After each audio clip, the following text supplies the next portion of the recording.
Hi, welcome to the channel. I'm Amanda. Just a quick note, I'm not a doctor or a scientist. I'm a writer with a background in history and training in critical thinking and research methods. In this series, I'll be taking a critical look at the podcast's maintenance phase, breaking down claims, pointing out logical inconsistencies, checking sources, and encouraging a more skeptical conversation.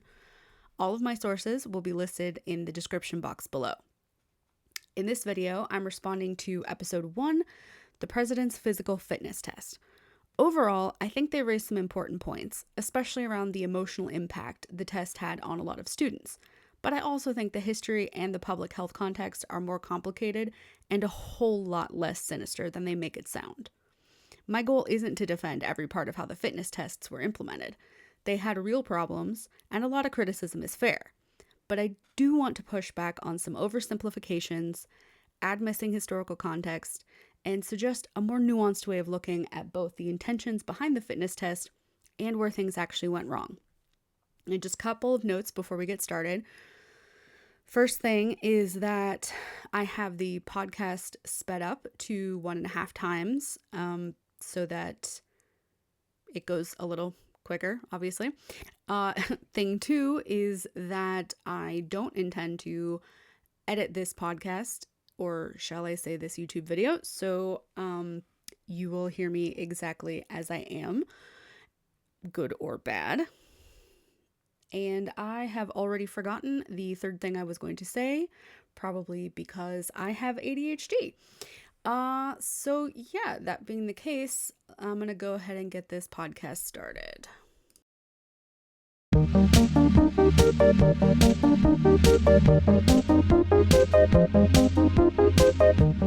Hi, everybody, and welcome to Maintenance Phase, where we will tell you all about the hidden histories of health, wellness, and, your worst memories from childhood PE.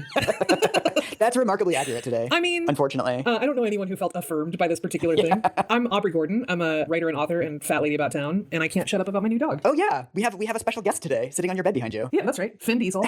I'm here with my co-host, Michael Hobbs. Petless Michael Hobbs, a reporter for HuffPost. And today we're talking about the President's Physical Fitness Test, which is a site of intense trauma for, it appears, like 97% of American children.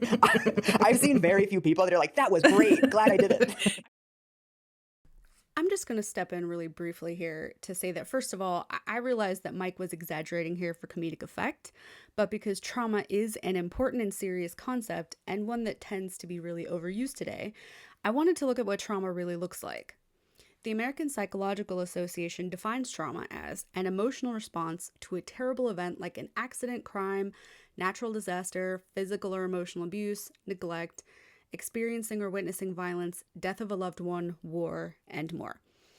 And in fairness, there may well be some kids who experienced actual trauma from school fitness testing, but I'm guessing that in most cases, the real root of their trauma stemmed from elsewhere, and the fitness testing, if anything, just piled on.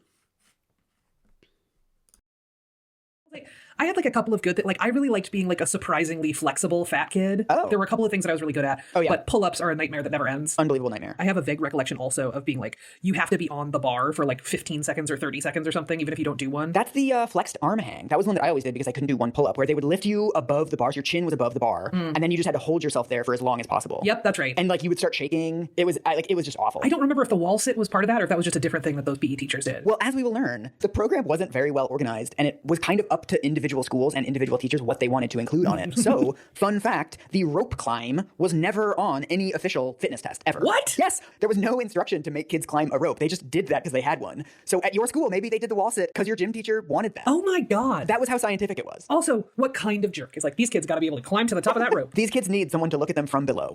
That's the thing that helps with all of their self-esteem, no matter what. Do you want to summarize, what is the President's Physical Fitness Test? So, the President's Physical Fitness Test, my recollection just as a consumer of it, was that every classroom in the US did this, and it was a little battery of physical tests that always seemed sort of old-fashioned to me. You had to do a pull-up, and you had to do sit-ups, and you had to sit with your legs flat on the floor and sort of reach along a yardstick to see how many inches you could reach. We didn't have a ton of pull-up bars. We had one or two. Right. So everybody's watching those one or two kids fail to do a pull-up. Right. Yeah. And I also remember seeing kids who were totally star athletes not be able to do some of the stuff. Yes. And remember how there was always one random goth kid who was like in theater who could just do like 55 pull-ups. And everybody was like, Trevor, really? What? Totally. It did not correspond to kids' actual physical fitness in these like extremely obvious ways. Yes, there was a kid in our school who was super good at pull-ups, and she was a Marilyn Manson super fan. Yes. And had little cat ears that she clipped into her hair every day. And she wrecked the president's physical fitness test. I also think a really big thing that like people remember about the president's physical fitness test is that it was quantitative. At the end, you got an actual score. Yep. And of course, kids started competing for it, right? Of like, you can only do 3 pull-ups, but like I can do 12. And why can't you do as many? I mean, it was just so perfectly designed for kids to rank each other and to make fun of each other because there was a literal number right there on the paper. So this is kind of the first aspect that I'd like to talk about. It's true that public ranking systems can absolutely cause bad feelings, embarrassment, shame, low self-esteem. They can give rise to competitiveness. That's all absolutely true. However, that's not unique to physical fitness. Schools in particular have engaged in public ranking in a lot of ways: spelling bees, attendance awards, honor roll, gifted and talented education programs, and just grading and report cards in general. So, if the critique is that public ranking is harmful, then it's a systemic issue across education, not isolated to fitness tests. I understand that some kids who did really well in school may have positive feelings about this system, as I did for a long time. I was someone who was very academically successful, but I'm critical of traditional grading methods now, specifically because I'm not convinced that they're always the best way to show learning or even effort. And studies do agree. This study, Deficiencies of Traditional Grading Systems and Recommendations for the Future, notes that grades may not always accurately measure learning. They can have adverse effects on student motivation, and they are not a good form of feedback. This article here, which was written for Queen's University, mentioned that fixation on grades can lower student self-esteem and life satisfaction. Grades encourage comparison and competition among students, and that grade obsession actually changes how students learn. This is one of the aspects of learning. So this achievement goal theory suggests that a person's degree of motivation to achieve a goal is influenced by their goal orientation.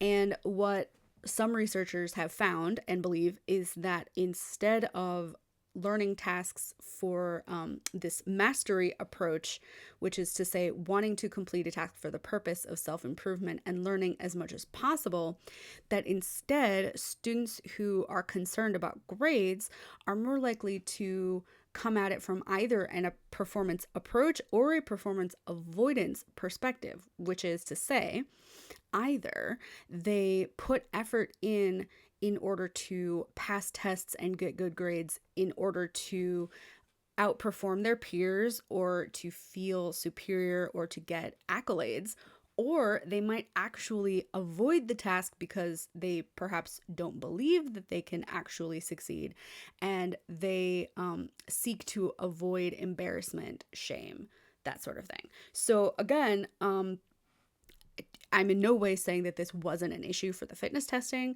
but it's really an issue that's endemic to academics in general.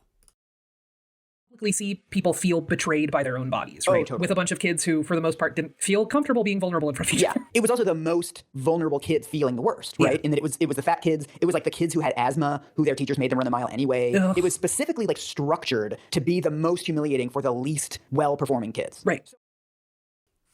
So here again, it wasn't specifically structured to be humiliating. Poor outcomes should be distinguished from malicious intent. There's no evidence whatsoever that the president's fitness test was designed on purpose to humiliate kids that couldn't perform it. The real problem probably comes from either bad design or bad implementation. So I think we can argue that the humiliation that was experienced was an unintended consequence, not a deliberate goal. And again, I realize that this is probably a bit of an exaggeration, but honestly, it's relevant when you're talking about critiquing a system like this. all of that said, the purpose of this episode is to try to tell the story of the president's physical fitness test, how we got it, how the justifications for it changed over time, and what happened to it. But what's really surprising about this to me is that I have researched probably 50 episodes of You're Wrong About by this point. I have never researched a podcast that was so difficult to find basic information. Really? So the president's physical fitness test at one point was used by 75% of schools. This was a massive nationwide program. And yet it's amazing. You look through the old historical accounts and they'll be like, da-da-da, the 1950s, da-da-da. And then George W. Bush expanded the and you're like, wait, like, isn't there some information in between JFK and George W. Bush? Right. I'm sorry. Didn't you skip half of a century? So at one point, I emailed one of the few researchers I found. It was a historian, literally a historian of fitness tests. I emailed him like, am I losing my mind? I cannot find any reports about this test or how it came about or what the debates were at the time. And he wrote back and he basically said like, yeah, we don't do that in like exercise studies. Because even in academia, everyone just accepted all of the precepts of fitness testing as gospel. Nobody really asked basic questions of like, is this helping? Should we be doing this? Are there other ways to achieve these goals? Now, obviously, I'm not privy to Mike's exchange with Michael Gard, which is the historian he's referring to here. But I have to challenge this statement on the basis of pure common sense and understanding of science. We don't do that, that being debating efficacy in exercise studies is a pretty ridiculous statement to make. Nearly all types of policy making involve debate and questioning. An article in Measurement in Physical Education and Exercise Science that was published in 2008 specifically says in its abstract that almost immediately after its implementation, critics of fitness testing deemed it inappropriate as a central focus to physical education programs. It's certainly true that, as far as I could determine, there isn't necessarily a lot of pushback, and most of the scholarly work addressing the efficacy of the fitness test or fitness testing in general began in the 1990s and later. But to say that no one was asking these questions is categorically untrue. This is so bizarre. And it feels like, in some ways, it feels like a little encapsulation of a challenge that we have with health and wellness in general, right? Oh, yeah. That there is this sort of very uncritical acceptance. You have to be able to do these things. You have to look this way. You have to have these numbers in your chart and your blood work and all that kind of stuff, right? Like, this just is what it is, and you don't question it. Right. So Again, I pretty much fundamentally disagree with that. Medical science is fundamentally built on questioning assumptions. The scientific method involves hypothesis, testing, retesting. Medical guidelines are always evolving. So, although sometimes public health or public acceptance might seem uncritical, there are a lot of reasons why that might be. For example, public recommendations change slowly because the field of medical science is waiting for a preponderance of sufficient evidence in order to change recommendations, which is for a variety of reasons, not least of which is that changing guidelines can cause confusion. People in general are pretty resistant to change, and you'll hear this sometimes in fat acceptance where there's a complaint that the structure of the BMI was changed, for example, but it was changed in order to better reflect what they understood about medical science.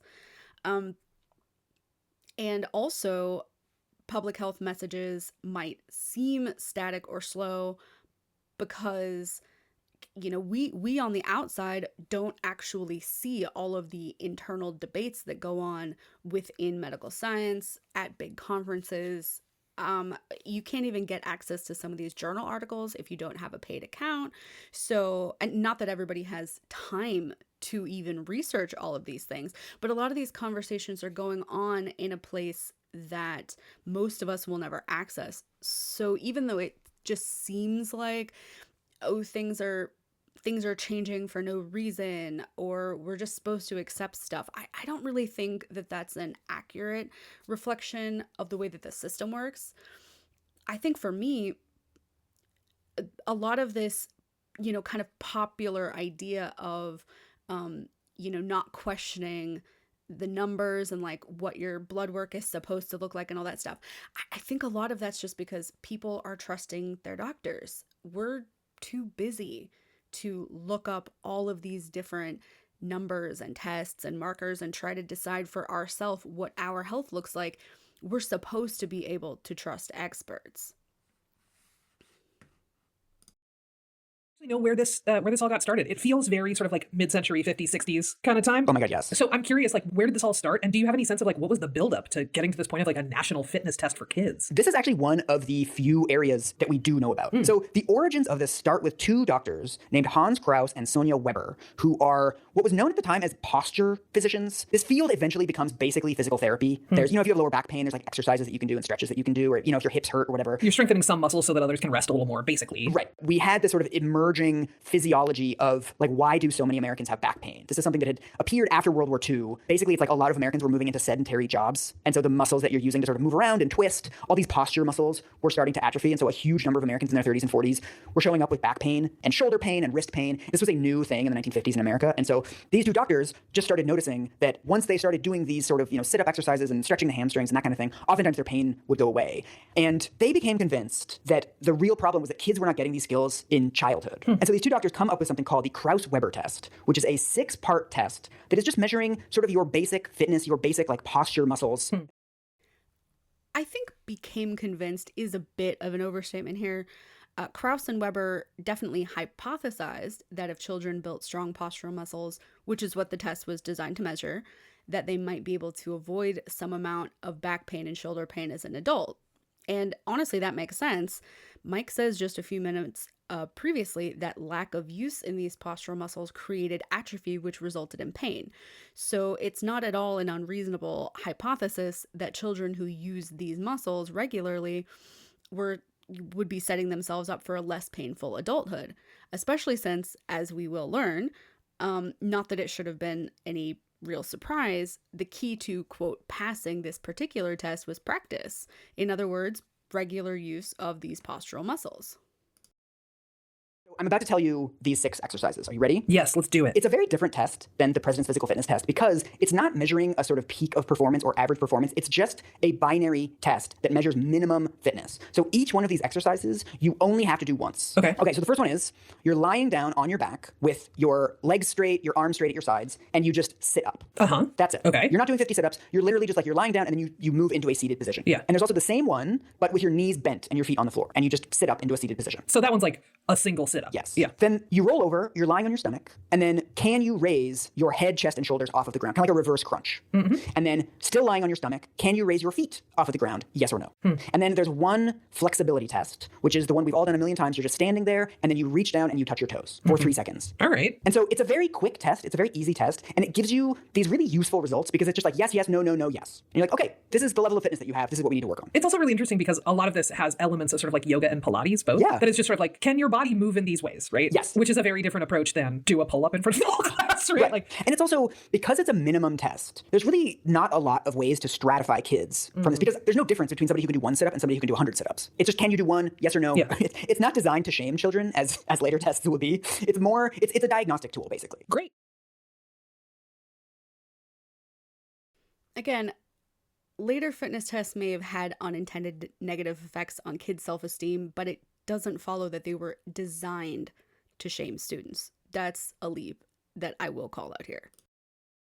Go for it. Sounds good. But so in the late 1940s and early 1950s, Kraus, Weber, and a woman named Bonnie Prudden, who becomes a really famous exercise guru, like early exercise guru, the 3 of them start administering this test to thousands of school kids. And eventually in the early 50s, they go to Europe and they test 3,000 kids in Switzerland, Italy, and Austria on these tests. And so the scientific result that really begins the panic that leads us to the President's Physical Fitness Test is, after these tests, they find out that 58% of US kids fail at least one of these tests, and only 8% of the European kids fail these tests. Ooh. So Americans are failing at these like basic minimum standards of fitness far more than the European kids. Well, and if we're talking 40s and 50s, right, we're sort of like in the ramp up of the space race. It's post-World War II. There's this intense sense of like establishing the US as a superpower and as like dominating on a bunch of fronts. So I could imagine that results like this would be like really alarming. It's like an existential crisis when these results come out, because one of the things that they find within these tests is that there's no difference between rich kids and poor kids or urban kids and rural kids.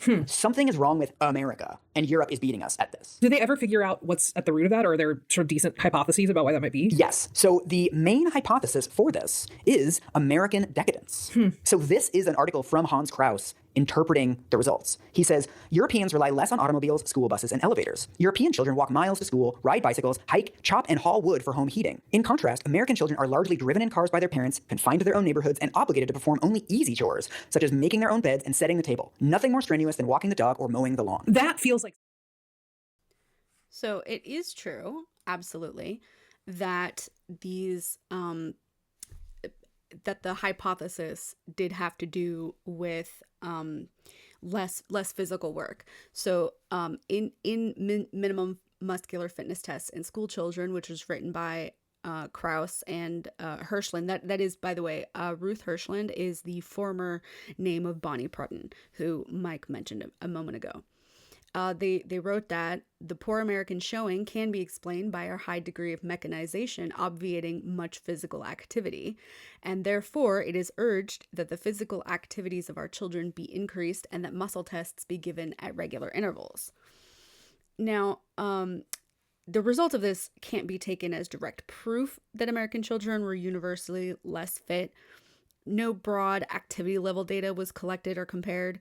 And so this argument was really based on circumstantial evidence and cultural anxiety, which makes complete sense. I mean, just Aubrey referred to the reasons why there might be some anxiety about this. So it makes total sense. A little prototype of what's to come with sort of the obesity epidemic. Oh my God. Okay, so here again, I want to take a look at Aubrey's argument. I think Aubrey's argument here is that in both cases, societal health problems are being blamed on individual behavior and modern conveniences. So 1950s, Americans are weak because they drive cars and don't chop wood. And today, Americans are fat because they sit around watching TV and eating junk food. And I think that she's probably right that in both cases, it's framed too heavily around individual choices. Individual choice really doesn't explain everything. Systemic changes and factors are super real.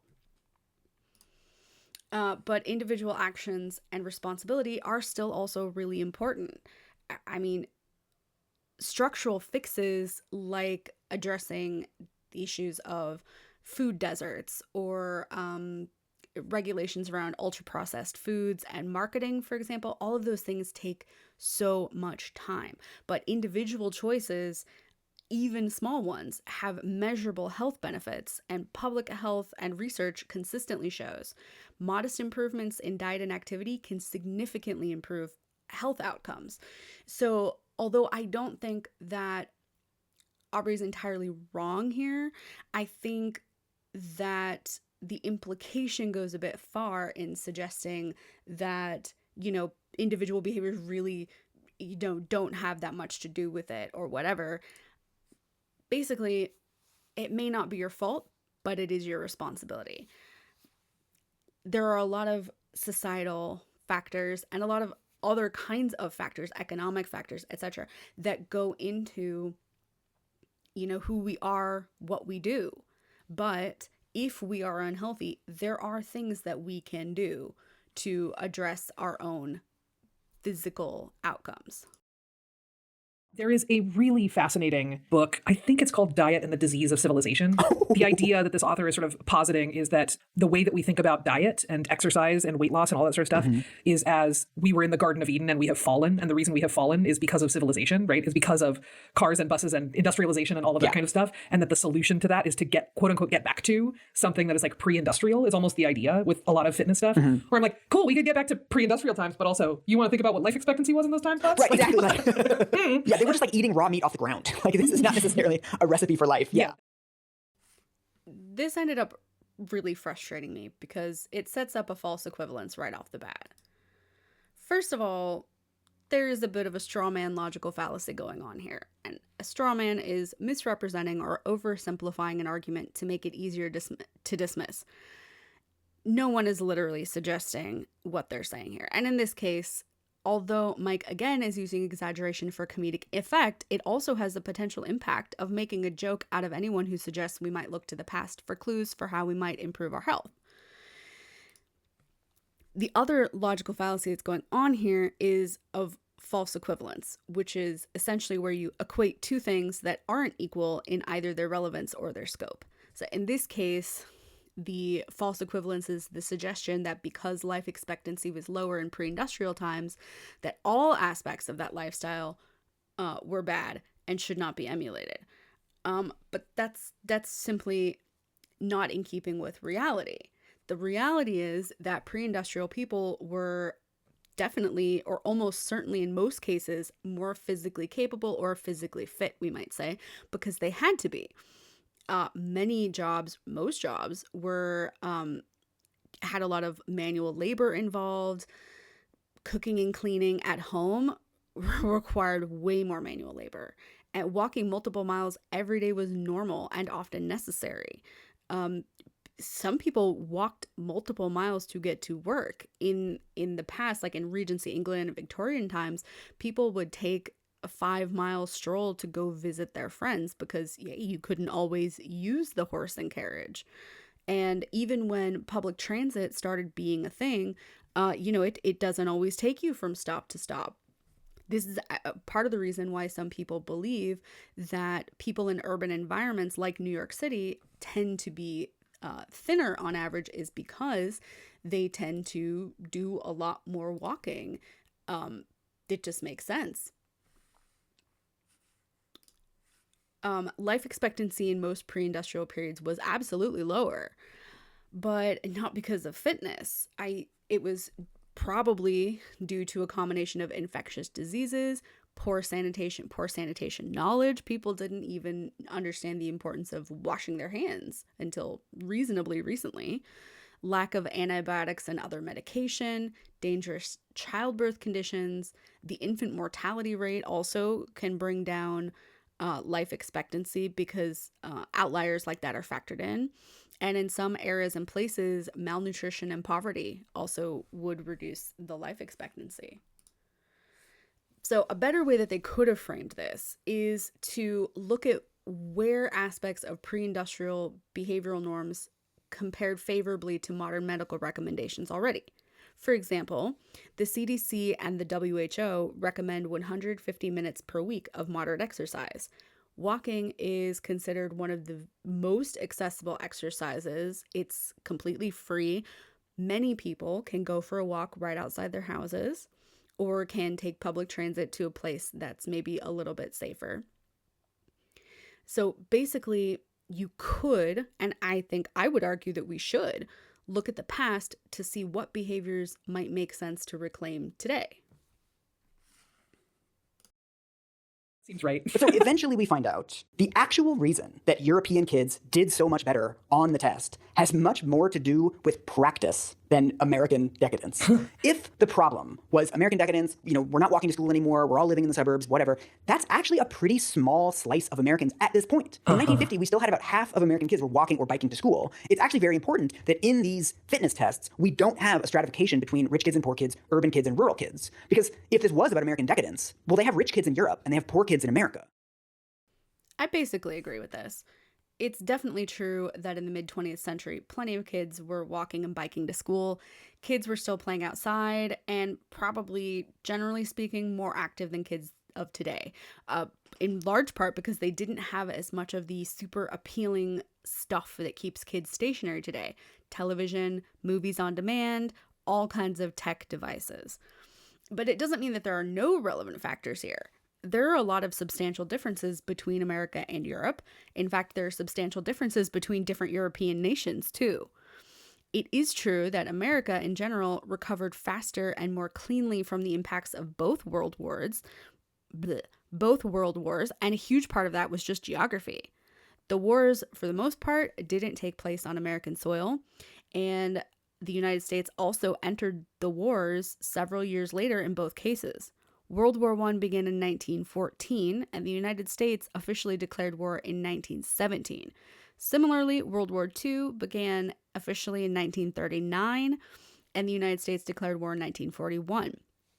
In both cases, European nations had been at war longer with much greater impacts on their population and their communities.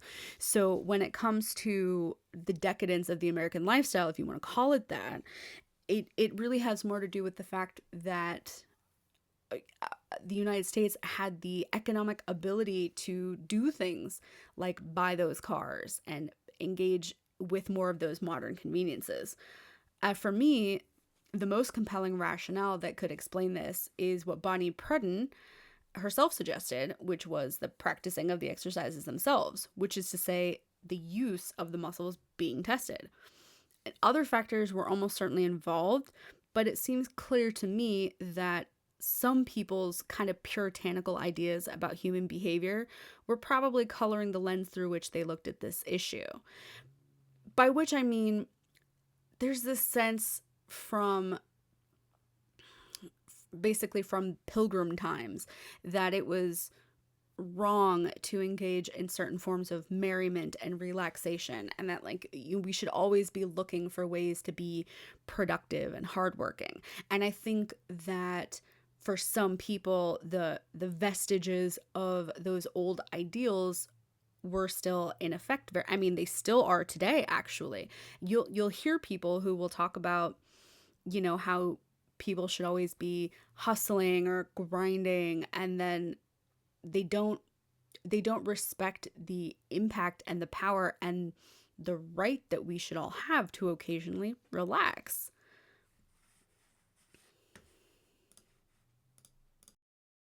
This also feels like just such a classic example of adult anxieties getting projected onto kids, right? That's like, Yeah. okay, everything's gotten industrialized. Women are in the workplace to some degree or have been, right? We've got all these factories that were producing munitions and are now producing like dishwashers and shit like that, right? Like, Yeah. what's the human cost of not having to do this work? What's the human cost of living in cities and suburbs, right? Like, I could imagine, given the rate of change during that sort of post-war time, that there would be a lot of anxiety to go around, and this seems like a weird place to put it. Oh, yeah.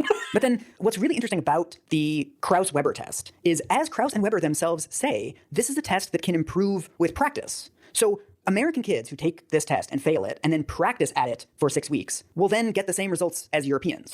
There's also the question of whether this is actually measuring fitness, or is it just measuring, are you somebody who does sit-ups on a regular basis? Right. European kids, the PE that they get in school is much more like calisthenics, where it's one gym teacher standing at the front of the class, and they'll do 50 jumping jacks together, and then they'll stand with their arms out, and the kids have to kick up their left leg and kick up their right leg, and then they'll all do 50 sit-ups together. It's very regimented and sort of militaristic. Here again, the fact-based portion of what he's saying is probably pretty correct. There's some studies that have to do with the comparison of physical education development in, say, the Czech Republic, Germany, France, and the United States. And it certainly does seem true that in European countries, kids are more likely to do group calisthenics. But the judgment I feel like he's placing onto it feels weird. Like, kids in some of these countries are able to pass this minimal ability fitness test because they're all doing a lot of the same exercises at the same time together. I don't see the value in calling it regimented and militaristic. And it's funny because Mike seems to advocate later in this episode that having all the kids doing the same exercises at the same time should have been happening in schools. But we'll get to that one a bit later. Whereas what happened with this form of physical education, because this was actually very popular in America from around the 1890s until the 1950s, Americans did this too. But then what they found out was that this kind of exercise was really popular with the Nazis. This was a huge thing for Hitler, was this idea of sort of physical superiority, right? That it's not just enough to be white and blonde, you also have to be white and blonde and fit. And so the Nazis in Austria and Germany were doing a lot of these group exercise programs. Oof. So Americans got kind of uncomfortable with this stuff, and American schools in the 1940s started shifting over to sports. So instead of doing these calisthenics, we're going to play baseball, we're going to play football. The culture of sports shifted very quickly because we were all watching like the triumph of the will, and it just got kind of creepy and weird. Well, so I actually have to say, I have no idea where Mike is getting this hypothesis from. I was not able to find any direct evidence that American schools abandoned calisthenics specifically because of Nazi associations. It is true that Nazi Germany did promote regimented group calisthenics, and it is also true that, part of the ideal for Hitler and Nazis was physical superiority, which very much included being fit. But the shift in US schools towards sports probably had more to do with our own changing cultural values, emphasis on teamwork, competition, democratic ideals, educational trends in general were kind of moving towards games and sports as opposed to regimented drills. So I think it's a bit of a reach to suggest that it had anything to do with a conscious rejection of Nazi-style programs. That's a lot without a citation. Thing here is that this also maps onto, there's a flip side of this, right? There's not just establishing superiority through this. I would imagine there's also establishing inferiority, right? Oh, absolutely. You're also sort of identifying who do we not want to have around anymore. Well, also, I mean, as a guy who lived in Germany for 5 years and has read a lot about the Nazis over the years, it's also, I think, really important to acknowledge that in authoritarian regimes, there will always be another spectrum of superiority. After you get rid of the Jews, then you're just going to start stratifying people by physical fitness. And then after you do that, you're just going to find some other reason to stratify people and get rid of the quote-unquote inferior people. So this bugs me because this is a really extreme oversimplification of Nazism and fascist authoritarianism in general. And I realize that this is kind of a sidebar, but this is, well, it's history, so interesting to me on that level. And I'm also Jewish. So just to be clear before I get into the rest of this, I am not at all minimizing the Nazis' targeted extermination of Jews, which happens sometimes. But it... First of all, it's not like they didn't actually start with the Jews, believe it or not, if you don't know a lot about Holocaust education. Although Jews and Romani people were kind of the main ideological targets of Nazi persecution, as a matter of fact, the Nazis often began some of their like killing programs with people who had intellectual and physical disabilities. So actually, the stratification aspect, it didn't start with Jews and then go to people with who didn't have acceptable levels of physical fitness. That's a ridiculous oversimplification of how it works. In reality, Nazis targeted multiple groups of people simultaneously. So not just the Jews, not just Romani, not just disabled people, but also famously queer folks and political dissidents, communists, etc. There was no linearity exactly. There was no, like, I don't know. I think a lot of this comes from that very well-known poem, First They Came for the Jews, which I don't like for a lot of different reasons. But I think sometimes it can give people a false impression. I totally agree that in certain fascist authoritarian regimes, once you have gotten rid of one entire group of people, they may look to, well, who's the next group of less desirable people? Because part of the thing is this sort of ideological like firmness. And so distinguishing between the in-group and the out-group, it can be a really important part of maintaining power in a fascist regime. But it's just, I think it's really important in general not to oversimplify or flatten history of complex subjects like the Holocaust. It's a way of looking at the world. And so it's understandable that for American kids who have grown up playing baseball and doing these other things, they can't do sit-ups because they haven't been doing sit-ups at school. Right. And once you get them doing sit-ups at school every day, they can do sit-ups. So there's nothing magical going on here. And the fact that, kids that are playing soccer every day, a couple days a week with kids in their neighborhood, maybe they can't do a sit-up, but that doesn't mean that they're out of shape. It just means that they can't do this one specific thing. Well, so here is another straw man fallacy. No one is suggesting that anything magical is going on at all. And no one that I've been able to find was suggesting that kids who play soccer or other sports but can't do a sit-up are fundamentally out of shape. That's not a correct explanation what was happening here. The concern, which is originally about how to avoid back pain, it had to do with basic muscular strength and flexibility, not overall fitness. This test was supposed to be a screening tool to predict potential risk factors. So yeah, there's nothing magical happening, but this all makes a whole lot more sense than they're trying to imply here, I think. It's not a thing that was like, do you have back pain, adult? How do we Right. treat your back pain, adult? Right? To be Right. like, we got to get in there early so these kids don't have back pain 20 years later. It feels like there's some missing connections here. So all of this, the reason why it's called a president's physical fitness test is because Eisenhower sees these results, and he's a military guy. And he immediately links the fitness of American kids to America is going to have problems fighting wars if this gets any worse. Yeah, I think this is probably pretty much true. And it's still an issue today, actually. This ACSM issue brief on military preparedness says that 77% of American youth today aren't qualified for military service, and that 44% of them are ineligible for more than one reason, and the most prevalent reason is being overweight.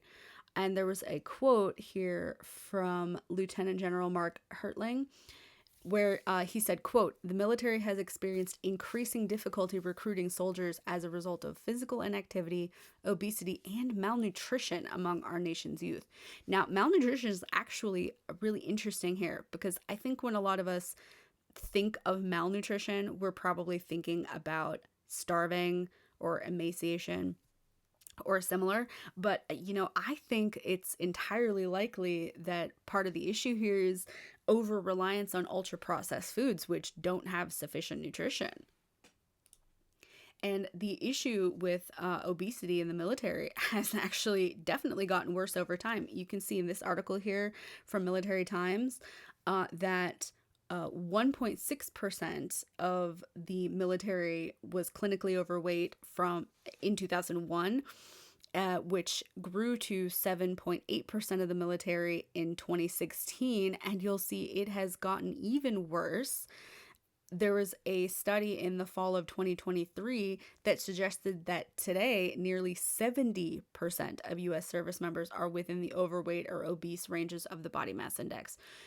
So the thing is, I'm not a great fan of the military or militarization in general, but it is sadly true that if your entire population or the vast majority of your population is unable to participate in defense activities, that is pretty scary for the future and the strength and security of your nation.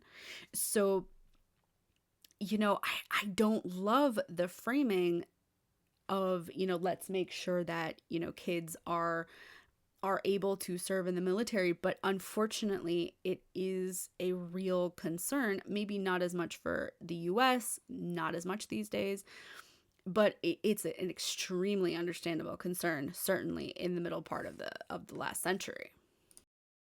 The rope climbing comes in. Oh, yeah. And also, I don't know if this is apocryphal, but Bonnie Predin, this later exercise guru, she gets invited to the White House and she gives Dwight Eisenhower the Krauss-Weber test, and he passes. And then she tells him, 60% of American kids don't pass these tests. And he's like, it is unclear whether the fact that Eisenhower took the test and passed is true, but it's definitely true that Bonnie Predin and Dr. Krauss did go to meet with Eisenhower in 1955 and presented their research findings, which he did definitely find very concerning. And as another little sidebar here, Bonnie Predin is actually super cool. She and Dr. Krauss were both mountain climbers, which is apparently how they knew each other, I guess. And she developed a strong interest in fitness, and especially children's fitness, and I think founded her own like dance and fitness academy, basically. And think she also had gotten into a really bad accident while mountain climbing or skiing, and I think she broke her pelvis and was told like she'd never be able to, participate in the same activities that she was. And she rehabilitated herself and basically was kind of like a lifelong educator with an interest in children's fitness. And she was active right up until the day she died. So that was just a cool little sidebar on her. She's pretty awesome. Yeah. Yeah. And so in July of 1956, Eisenhower creates the President's Council on Youth Fitness. And one of the reasons that he wants to do this is because he wants it to be separate from all of these other government agencies. He doesn't want it to get bogged down in all of this bureaucracy. And so this is from a Sports Illustrated article in 1955. So this is the quote from, his name's Frank Karsten. He's a Missouri Democrat. He says, according to Dr. Krauss, the physical fitness of American children is 8 times lower than that of the physical fitness of European children. Simply on the mathematical surface, this is a ridiculous statement, and I'm very much surprised that you would dignify it. Which, like, yes, like, people should have been more skeptical of this than they were. Totally. Yeah, here's why I have a problem. So it is true that the test found that 58% of American children failed at least one of the basic movement tests compared to 5% of European children. But as we've already established, no one actually said that American children were overall less fit, much less like 8 times less fit. So yeah, people should have been skeptical, but I think they should have been skeptical of Frank Karsten's claim. He was responding to something that no one had ever said. The numbers here aren't what's wrong. The framing and interpretation of the numbers, it's what's wrong here. He also says, I ask the president to explore the matter through the proper governmental agencies rather than simply taking stock in Dr. Krauss's figures. So he's essentially saying, why are we doing this as a completely separate thing? If this is so important, it's very strange that you're setting up this separate president's council with an executive order. Right. Why wouldn't you use like health departments? Why wouldn't you use, right, like education departments? Why wouldn't you use, like, there are vehicles that are better positioned and have more infrastructure to do this kind of thing? And there's also policies that you could pass. This is possibly one of my biggest beefs in the podcast. It's not strange at all to establish a presidential council. So first of all, only Congress can pass legislation. So no, the president couldn't just pass policies. And running an initiative through an existing agency, although this makes more sense, it probably would have slowed things down substantially. And the Department of Education didn't exist as such until the late 1970s. So it doesn't make any sense for Eisenhower to try to pass it through the education department, which was at the time, I think there was an Office of Education, but it was much smaller. The council wasn't there to implement changes per se. Its purpose was to study, advise, and promote awareness, which I think actually makes much more sense anyway, because so here you have this guy saying, I asked the president to explore the matter rather than simply taking stock in Dr. Krauss's figures. But, establishing the presidential council is exploring the matter through a proper governmental procedure. Eisenhower wasn't just taking stock in those figures. Eisenhower was saying, okay, well, let's get a bunch of people together to talk about this some more. Let's look at American kids and their fitness programs and see what we think the problem really is and come up with ways to fix it. This wasn't weird or shady or anything. This was actually completely reasonable and logical choice for Eisenhower to make. One of the things that I think is actually really important, and this really sets the template for the issue of youth fitness for the next 50 years, is that it is always conceived throughout every future president that touches this issue. It is always conceived as A, so important that we have to do something about it. We have to rally parents, we have to rally schools. B, it's not important enough to change any actual laws or make any sacrifices. This is what Eisenhower says. I believe you and I share the feeling that more and better coordinated attention should be given to this most precious asset of our youth. By this, I do not mean that we should have an overriding federal program. The fitness of our young people is essentially a home and local community problem. Your deliberations also reveal a need for arousing in the American people a new awareness of the importance of physical and recreational activity. This is the Republican approach to so many things, where it's like, it's really, really, really important, but not important to actually do anything about it. We're going to leave it to local communities. We're going to leave it to parents. And, my rule of thumb on this is whenever somebody says, we need a culture of X in America, we need a culture of exercise in America, that means they don't want to do anything about it. That means they want things to change spontaneously. Wait, can I kind of couldn't disagree more with Mike here. And I think it's a mischaracterization of what's going on in history. So first of all, for those of you who don't know, it's actually potentially important to remember that mid-century republicanism and modern-day republicanism are pretty different in a lot of ways.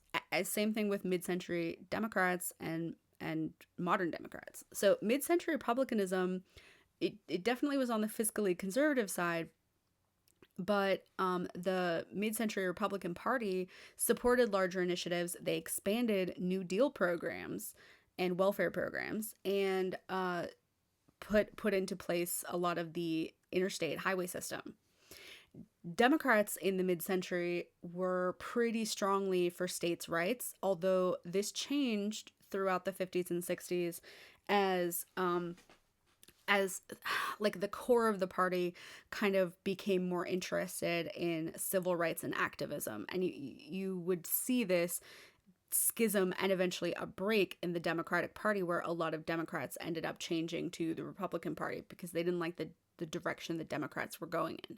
But at this time in history, actually a lot of people, the importance of states' rights was fairly bipartisan.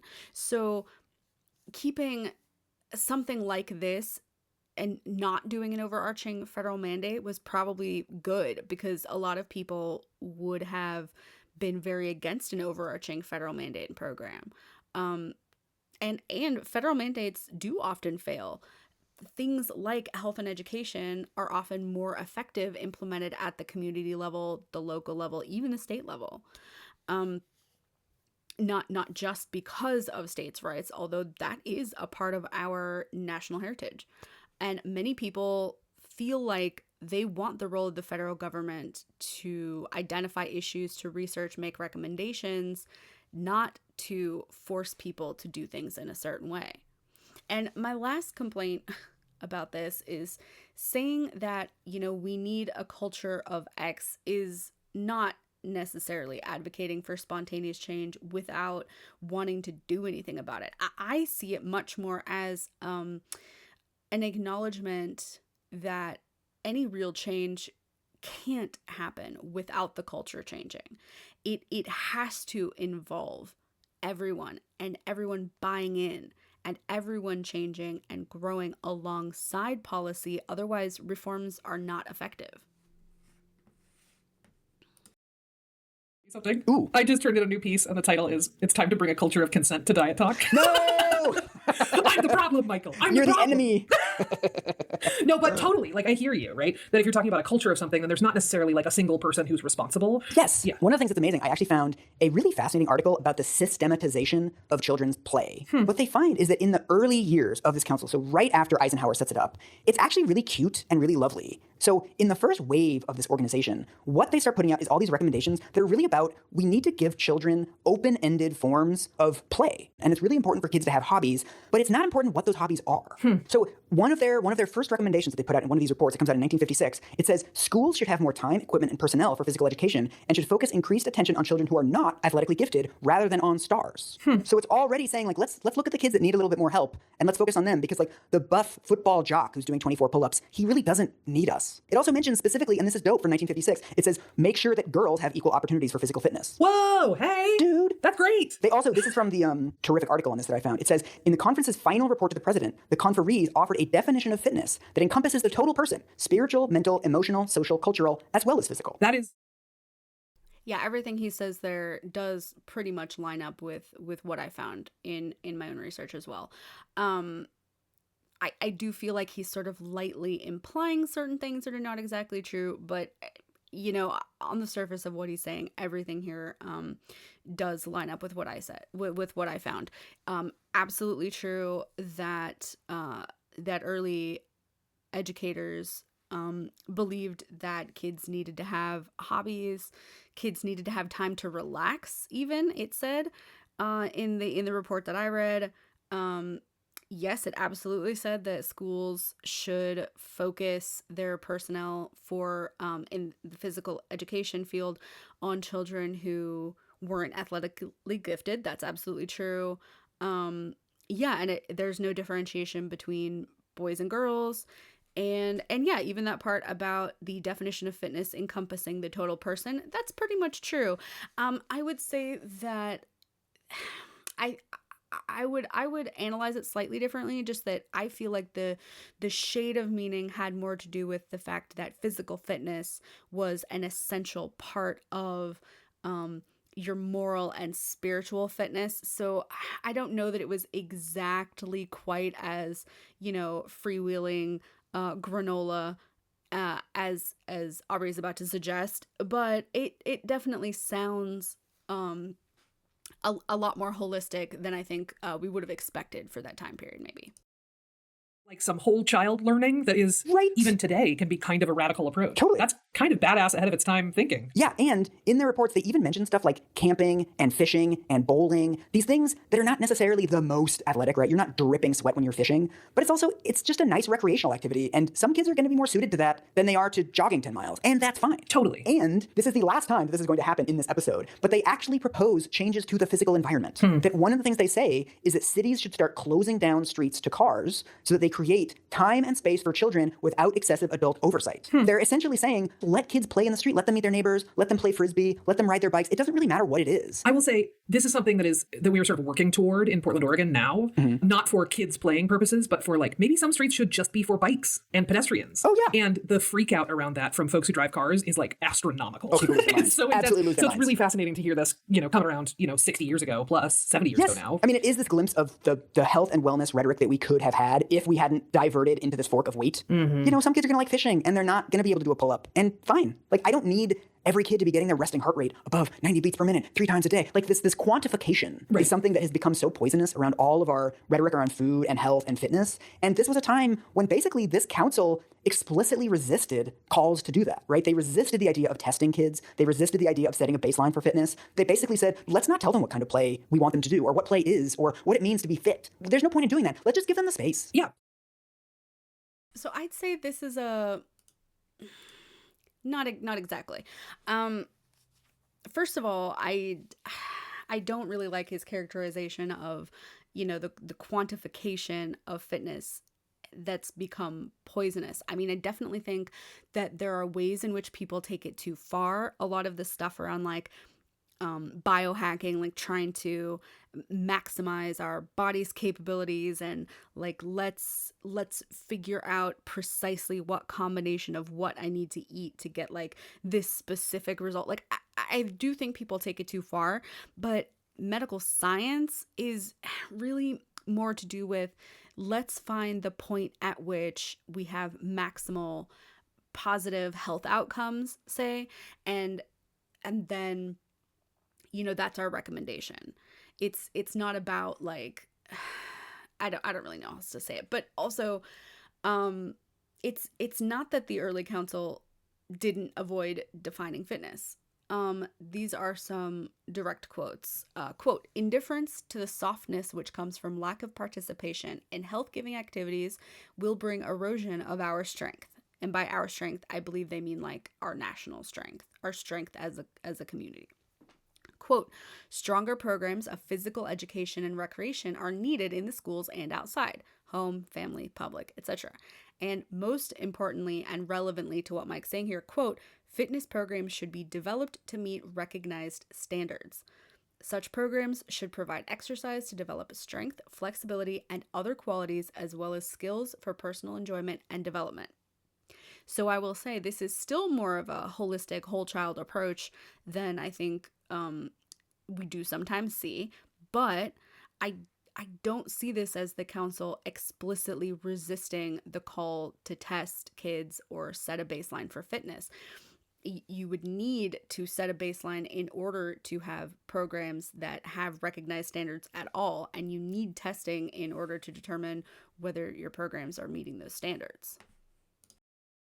With your army guys, go hang out in the forest. You know what I mean? Like build weird structures. Like do whatever you want. Like right, like weird kid play. Yeah. So I'm super curious about how we got from this point of this council resisting this kind of measurement, and then in pretty short order, it sounds like we pivot into now there's a national test. Yes.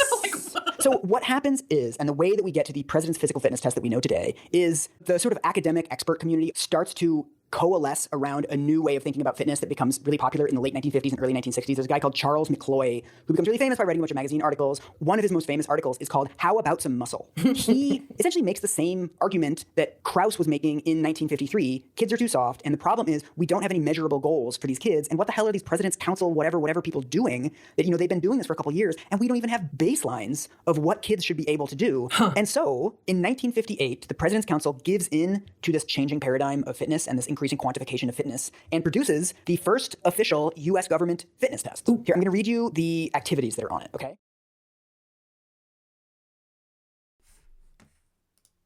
So here's where I made an error. Well, partly they made an error and partly I did. So I was assessing this transcript when I was putting together the materials for this video, and it clearly says here in the transcript that Mike is the one who says he's super curious about how they got to this point, and then immediately answers his own question, which I did think was weird. But it had been a long time since I'd actually listened to the audio. And now that I'm listening to the audio again to respond to it, I see that Aubrey was the one who said that she was curious about how they got to the point of the council pivoting to this national test. So, okay, so my slide is kind of redundant and incorrect here, which I'm fine with.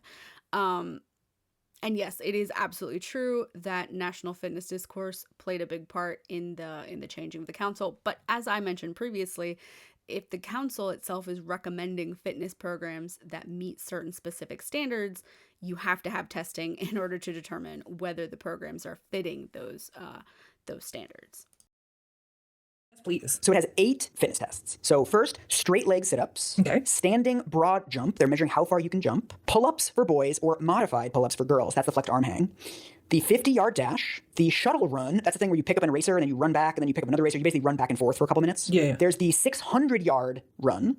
There's a softball throw where they measure how far you can throw a softball. And then there are 3 aquatic tests. What are the aquatic tests? I could not find this out. Oh, man. The test says that they're optional. I've seen no literature on schools actually implementing these because like you'd have to go to a different building. But and, your like, school would have to have a pool. Exactly. So I actually did find some information on the aquatic programs. I'm fully going to admit I did not actually read further to see whether the document that I found said what these aquatic tests were. But it'll be linked down in the description if you're curious. I will add that in the literature that I found, it said that the aquatic tests were there and could be incorporated for schools that already had aquatic fitness programs, because there were schools that had pools or that had a community pool close enough. So it's not that weird. But yeah, it's probably true that most schools didn't do the aquatic tests. What? Step 1. Also, imagine how much worse the president's physical fitness test would have been if you had to do part of it in a fucking bathing suit. Seriously. I am very glad that these have been lost to time. Totally. Although I will say I was like a swim team fat kid. That was my activity of choice. I loved it and was like super good at it. But also, if we had done that, I would have had to test my percentile rank at hiding a boner. Like that would have been like every other boy's gonna just be like wandering around a Speedo and like doing sit-ups. I'm like, I don't think we're measuring what we want to be measuring here, guys. But so what's interesting about these tests is that nobody knows how they were put together. We don't have clear literature on sort of who proposed them specifically, but the theory that academics have come up with over the years is that all of them are linked to military prowess. So things like the long jump, the shuttle run, all of that is, running through the jungles when you're invading another country. Like these are skills that you need for doing military maneuvers. Also, I saw in one article they said that the softball throw, how far can you throw a softball? That's linked to potentially throwing grenades. Jesus. I mean, you don't want to get too conspiratorial about these things, but it's clear that there was a military reason, a national security reason for doing these things. Right. So that's the sort of half tinfoil hat explanation of how these exercises got in there. Do you know, Yeah. So about that, it is actually findable who proposed these tests specifically and how they got put together. We do in fact know this. It was put together by the American Alliance for Health, Physical Education, and Recreation in like 1958. So you can find the 1958 Youth Fitness test manual that talks exactly about how this came to be. In an effort to implement one of the recommendations of the Conference on Fitness in Washington, a meeting of selected members of the Research Council was called in February 1957, and there was a general feeling that some concrete action should be taken, despite the problems that would confront any committee charged with the responsibility of surveying the fitness of the nation's youth. At the end of 2 days' deliberation, the tests described later in this manual were agreed upon.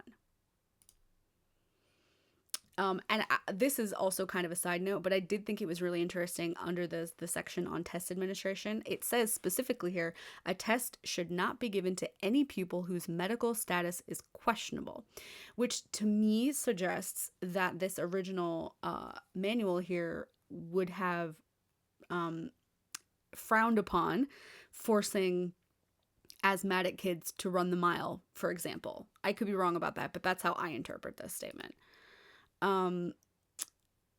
The manual does reference a little bit of the militarization aspect of things. It says here, although some of the current importance that is placed on fitness can no doubt be traced to the disquieting, drafty rejection rate of the Korean War, there is an uncommonly large amount of concern about the fitness of the American people. So in other words, they're saying that, yeah, this is definitely partly been in the news because of how many people were unfit to serve already by the time of the Korean War. But they're also saying there's been such a big interest in fitness beyond that. And I think it's really deeply overstating things to suggest that the specific exercises were all linked to military prowess. I mean, all of the things that are on the test are pretty basic, accepted tests for certain aspects of physical fitness. I think I know Mike says it's the half tinfoil hat explanation. I would call that full tinfoil hat. There's no way that I think that was in any way a big part of this. Most of the people that were in the original Congress, but they called it a Congress, but this original fitness council, I mean, you're talking mostly about doctors, fitness professionals, and stuff. I don't know why this is what just popped into my head, but this is such a bizarre thing that's like, we don't think of our children as soldiers, right? Like, we're against child soldiers, but we are for child military readiness. Oh, yeah. Like, if push came to shove, we do know how far that kid can throw a grenade. We want to know, what is his willingness to kill? Like, oh. But so it's the late 50s. This test has been developed, but it's not really being used in that many schools. Like, there's still not a national PE program. So this obscure government body has created this test, but it's not in all of the schools yet. Okay, it's not an obscure government body, though. The President's Council was publicized. Publicity of this program was part of the point. And nor did the President's Council independently create the test, as we saw here. The American Association for Health, Physical Education, and Recreation was an independent organization and had been an organization since 1885. That's not an obscure government body. But then what happens is JFK comes into office, and apparently this is one of the first times this had ever been done, that right after he was elected, but before he took office, he wrote a editorial in Sports Illustrated called The Soft American. What? Which basically lays out exactly the same argument as Krauss and Weber had made in 1953. The American kids are soft, their fitness is bad, the fitness of kids is actually worse in 1961 than it is in 1953. So he starts out his essay by saying, the first indication of a decline in the physical strength and ability of young Americans became apparent among U.S. soldiers in the early stages of the Korean War. Almost 1 out of every 2 young Americans was being rejected by selective service as mentally, morally, or physically unfit. Sorry, was it physically, mentally, or morally unfit? I know. You're just going to throw in the mentally and morally and not really unpack that at all, my dude? I know. It's like, how much time do we have on this show? Right. Like, Buddy, that's a big bucket to throw a lot of people into and then be like, they all just need some exercise. Yeah. Here's another straw man, which, you know, it's hard to fault Aubrey in this case because she's not the one who did the research for this particular podcast. But this is a gross mischaracterization of what actually happened here. So physical, mental, and moral were the 3 categories used at that time to determine a person unfit for military service under exemption 4F. And so today we would say things like physical, emotional, and psychological readiness and ability. So there's nothing to unpack here exactly. And Kennedy definitely did not say that all of these people just needed exercise. The reason that they were all lumped in together is because the statistical numbers on unfitness for military service under 4F, they were all kind of combined together. So, you know, I don't know whether they had differentiations to split this out or whether anybody was tracking that. But just for the record, for folks who don't know, physical, emotional, and psychological unfitness for the military can include a pretty wide variety of conditions, from asthma and blindness, deafness, to things like autism, ADHD, depression. A lot of these things are basically determined by, how well you would fit into the military. Do you require a lot of medical care that is either expensive or time consuming? Are you able to wear the standard uniform? Are you able to be understood? Like people with stutters might be considered unfit for military service, presumably because in the heat of battle, communication and being able to understand each other has got to be super important. And also things like people who were developmentally disabled, stuff like that. So yes, they all went into the same bucket, as it were, but that's basically because that's how the military, they just put them all in the same category. And so JFK was just using the military's existing classification. And he really wasn't talking about those who are, quote, mentally or morally unfit. He used that because that was selective service language, but his focus was completely on physical fitness and national strength.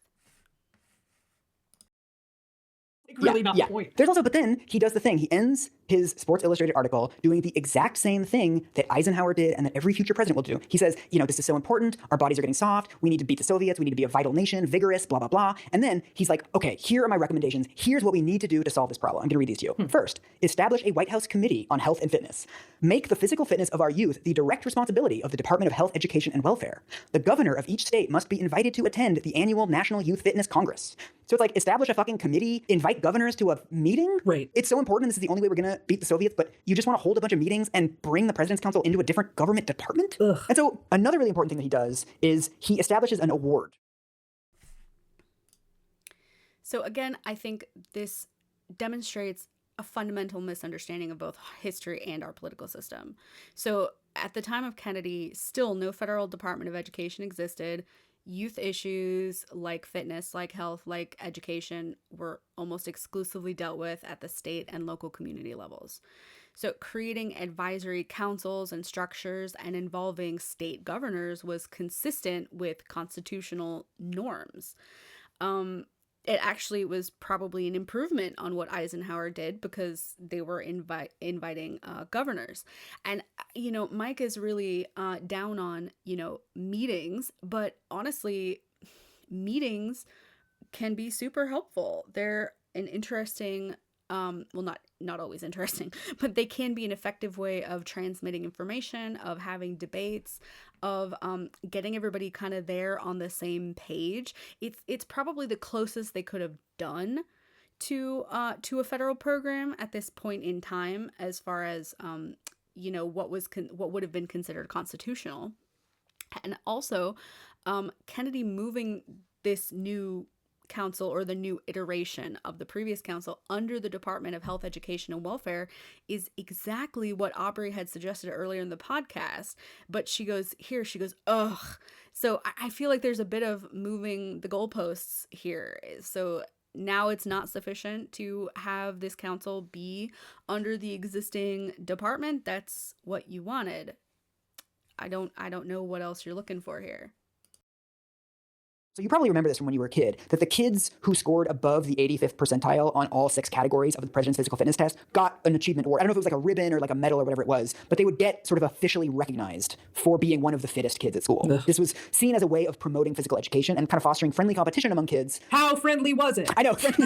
You couldn't tell that I was putting friendly competition in quotes. Like, that's such an oxymoronic phrase to me. Friendly competition totally. in schools. Also, like, the people who call school sports friendly competition are the people who win every quote-unquote friendly competition. Right. It's just, like, only the people who feel great about it who are like, it's fine. Yeah.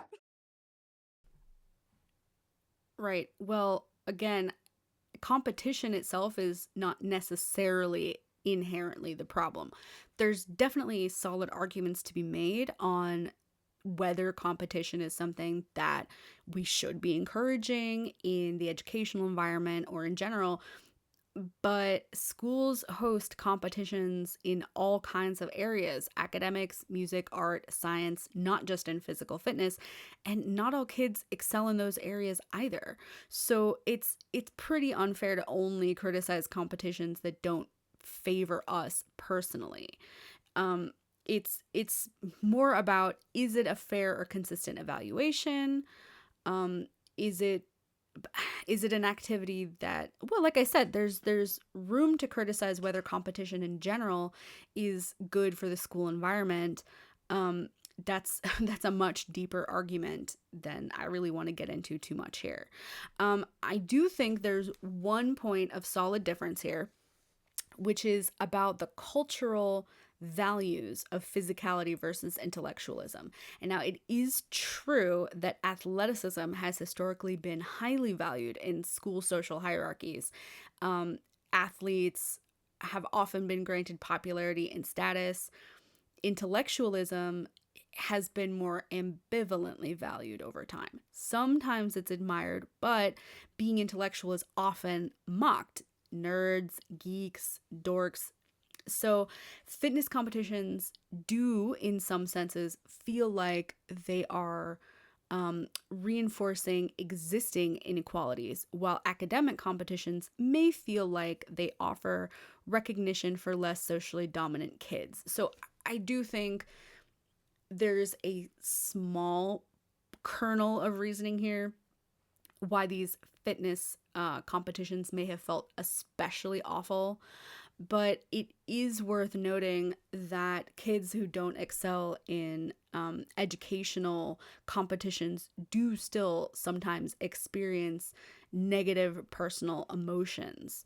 The question is, how much should negative personal experiences impact school policy and curriculum? That's another big topic that's, basically deeper than we've got time for here. But so what's amazing about this entire field is that we keep having the same moral panic about the fitness of children. Yeah. Right? So we had it in the 50s, we had it again in the 60s, and in the 1980s, we start getting another wave of news articles coming out saying kids are less fit than they used to be, kids are watching more TV. It's now getting more wrapped up in the obesity epidemic and in TV watching, which is a decades-long moral panic about children. But basically, we just get a third wave of articles coming out being like, look how unfit our kids are. I feel like Yes, but the reason is because look how unfit our kids are. So first of all, I do want to talk a little bit about moral panic. So not everything about children's TV watching was just moral panic. And even so, I think there are valid arguments to be made about the content that children and young adults consume. I think if you look into well-reasoned arguments about exposure to violence or to sex or especially to pornography in preteens and teens, I think you will find some good arguments about why we should be genuinely concerned about what our kids are watching. But more to the point, in a less moral sense but a more physical sense, developmental science has showed evidence that television consumption does harm kids in other ways. So here's early television exposure and subsequent attentional problems in children from 2004 showed that early television exposure is associated with attentional problems at age 7. And efforts to limit television viewing in early childhood may be warranted. Additional research is needed. This study, published in The Lancet 2004, Association Between Child and Adolescent Television Viewing and Adult Health, a longitudinal birth cohort study. So now, if you don't know, longitudinal studies are sometimes considered kind of like the gold standard because they track a certain group of people over time. So it's not just I don't know, it's not as much conjecture. It's sort of showing how people change. So this one, they found that average weeknight viewing between ages 5 and 15 years was associated with higher body mass indices, lower cardiorespiratory fitness, increased cigarette smoking, and raised serum cholesterol. And what I found especially interesting about this one is these associations persisted after adjustment for potential confounding factors, such as childhood socioeconomic status, body mass index at age 5 years, parental body mass index, parental smoking, and physical activity at age 15 years. So what that means is that they adjusted the information to cancel out the effect of the child's socioeconomic status or their parental smoking. That one to me was the wildest. So they're suggesting here that they found an increased correlation between television watching and smoking behavior, even after accounting for the fact that some kids' parents were smokers, and how that would influence their kids. So they found that in 26-year-olds, they indicated that 17% of overweight and 15% of poor fitness can be attributed to watching television for more than 2 hours a day during childhood and adolescence. And I don't know about you, but I'm pretty sure I watched way more television than 2 hours a day. So there's that. What else? Associations between content types of early media exposure and subsequent attentional problems, published in 2007. This study, they looked at the content of what was shown to toddlers, basically, and showed both educational television programs, non-violent entertainment programs, and violent entertainment programs. And what they found was that the association between early television viewing and subsequent attentional problems is specific to non-educational viewing. I actually thought that was really interesting. It didn't matter whether the content was violent or not violent, but if it was not educational content, the kids were more likely to have attention issues. And then this one, prospective associations between early childhood television exposure and academic, psychosocial, and physical well-being by middle childhood.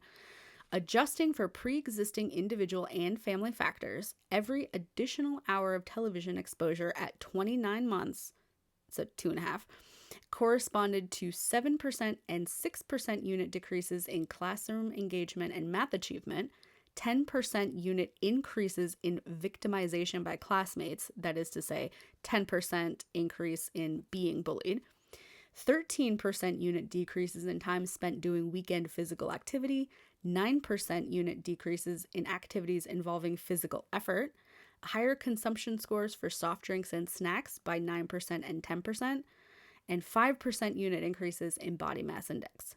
All of which just makes sense to me.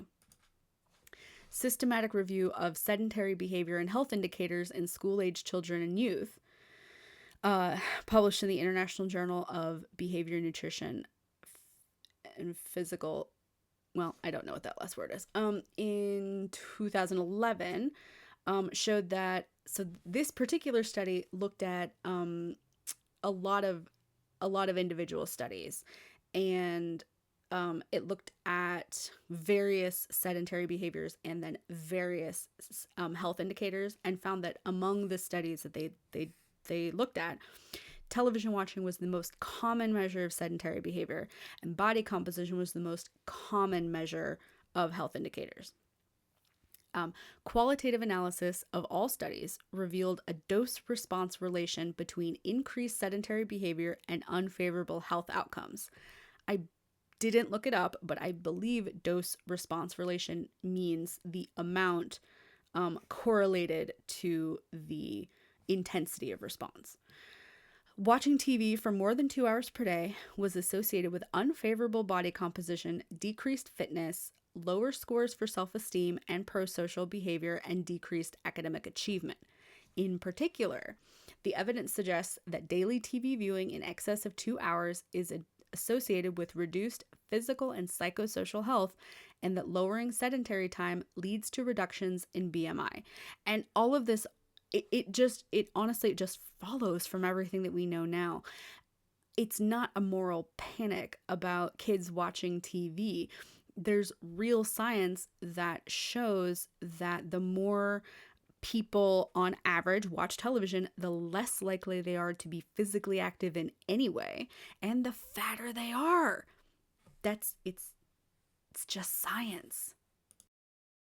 I'm going to end up like in the style of Jerry Seinfeld, having a clenched fist, and rather than saying Newman, I'm going to end up saying Reagan. But like, Reagan, school fitness can't trickle down, but money has to. And so, in the midst of all of these swirling anxieties, states start passing laws that every kid needs to get a fitness test once per year. So this is when we get the huge explosion of the President's Physical Fitness Test being launched into schools. We also get, in 1986, a new version of the test. This is the version that you and me remember, is the 1986 version. It consists of the 1 mile run/walk, curl-ups, basically sit-ups, pull-ups, the shuttle run, the V-sit reach, which is this thing where you're sitting down with your legs spread and you see how far you can reach your hands forward, and then the sit and reach, which is the same thing, but your feet are together. I remember the sit and reach well. Oh, it sucked. We had like a weird little like box that you put your feet into. Remember the box? And then there was a yardstick like glued to it or something. It was like a weirdly janky kind of thing. Super janky. And a lot of kids that actually were flexible and like did dance and stuff couldn't do that very well because it was a very specific form of flexibility. Totally. So I get what Mike is trying to say here, but it does feel like an exaggeration. The sit and reach test isn't a perfect measure of flexibility, but most trained dancers would still typically do well on it unless they had a specific hamstring tightness issue. It's a good reminder that anecdotes aren't data. And it's also a good reminder of what this particular part of the test was supposed to be measuring. It wasn't measuring your general flexibility. It was measuring your hamstrings, more or less, which were very likely then indicated as part of something related to your overall health. So it's entirely probable that hamstring tightness might lead to lower back pain or something. I didn't look that up either because I didn't think about it before. But, you know, remember that the original purpose of this fitness test and how it evolved had to do with measuring certain minimum amounts, minimum levels of fitness in specific areas that are considered standard markers of the health needed for basic human life. I completely forgot that the mile is part of it. Yeah. I think I have blocked out the mile because it was so horrible. One year at my school, I boycotted it, and I walked as slowly as I could, and I sat down and I read a Stephen King book for like 10 minutes in the middle of it, and I remember they had to delay the start of the next class just for me because I refused to do it. I took 27 minutes to do the mile. Oh. And again, I get what he's saying, and part of me kind of appreciates it, but part of me also as an adult is like, man, you're proud of the fact they had to delay the next class for you, meaning like you're proud of the fact that you inconvenienced an entire group of other people just because you were being petty. I don't know. For me, I don't think that's super admirable, but that's really a nitpick. God, that's like the courage I wish I had. So we had at my school, it was a long path to get from the gym to the track. You had to like walk through this sort of like, this is very Pacific Northwest. You had to walk through this big long like sort of forest section Nice. to get down to the track. So everyone had to go down to the track together. Mhm. And when we would run the mile, you would just watch the fastest kids finish first Dude, yeah. without even really breaking a sweat. And it was reliably, there were 2 kids who were last, and it was me and this other fat kid who was a friend of mine. And there were 2 outcomes, and both of them were mortifying to me. One was that many of the kids who finished first would get resentful that they were like, had this potential free time and they couldn't walk back up to the gym and change and get that free time back. Because they had to sit there and watch the fat kids, Yes. which just like is structured to encourage bullying. Totally. And the flip side of that was there were some kids who finished faster who I think thought of themselves as nice kids and were absolutely trying to do a nice thing. And they would like sort of jog alongside us and be like, good job, you can do it. And I was like, this is more spotlight that I do not want right now. Oh, it's so mortifying. I fucking remember that. It's just such a creepy way to like decide to be inspired by, like to center your own reaction to what someone else is doing, right? Rather than what they probably want and need. It was just... I have a personal connection to this behavior. I was the slowest runner in my class. I probably have undiagnosed asthma. My partner has asthma and says that the symptoms I describe are very similar to the symptoms that they experience. And oh man, running, please. Especially after a certain age, it was just not happening. I would routinely walk 17 and 20-minute miles because that's legitimately as fast as I felt like I could go. So here's the thing about this, though. I think it's unfair to call nice kids creepy and to say that they're centering themselves. I mean, these kids, yes, Aubrey admits they probably felt like they were trying to do a nice thing. But, you know, this being encouraging of each other is something that adults try to teach kids. And they don't know what centering themselves is. It feels like kind of a petty complaint, even though I can still put myself in the shoes of that kid being the last one on track while everyone else is sitting around. I hated it. And I can also imagine absolutely hating it if kids had come up and, jogged with me and were trying to be encouraging. Like, I hope I would have appreciated what they were trying to do, but yeah, embarrassing for sure. The thing is, there's a couple of reasons why this is something that probably needed to be done. So not to encourage bullying, but because teachers are legally responsible for supervising all of their students, and allowing some students to go elsewhere would not have been allowed for sure. Not a good idea.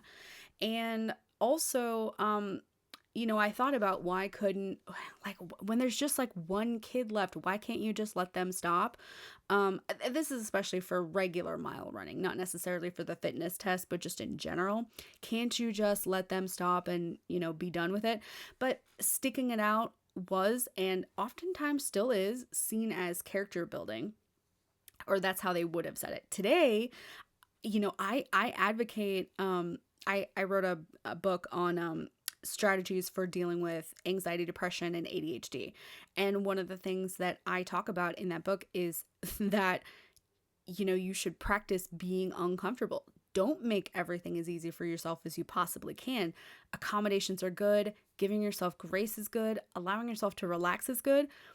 But when you overdo it, you make yourself too comfortable and you damage your resilience, your ability to get through future tough situations, because tough situations will definitely happen.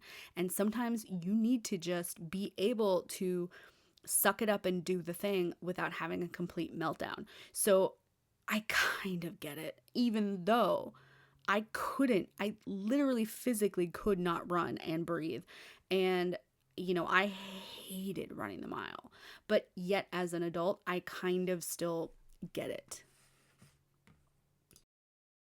So it was just so mortifying, the entire exercise. So this is also the time in the late 80s and the early 90s when schools start doing what they call body composition tests. No. So as part of the President's Physical Fitness Test, they started measuring kids' BMIs. No. And they started doing skin fold tests. Sure. So there's something called the fitness gram, where they take a measurement of your skin fold on the back of your right arm and on your right calf, and they measure how thick the skin is, and that's a measurement of your body fat percentage, basically. Totally bananas. Totally bananas. It's not totally bananas. It's partially bananas.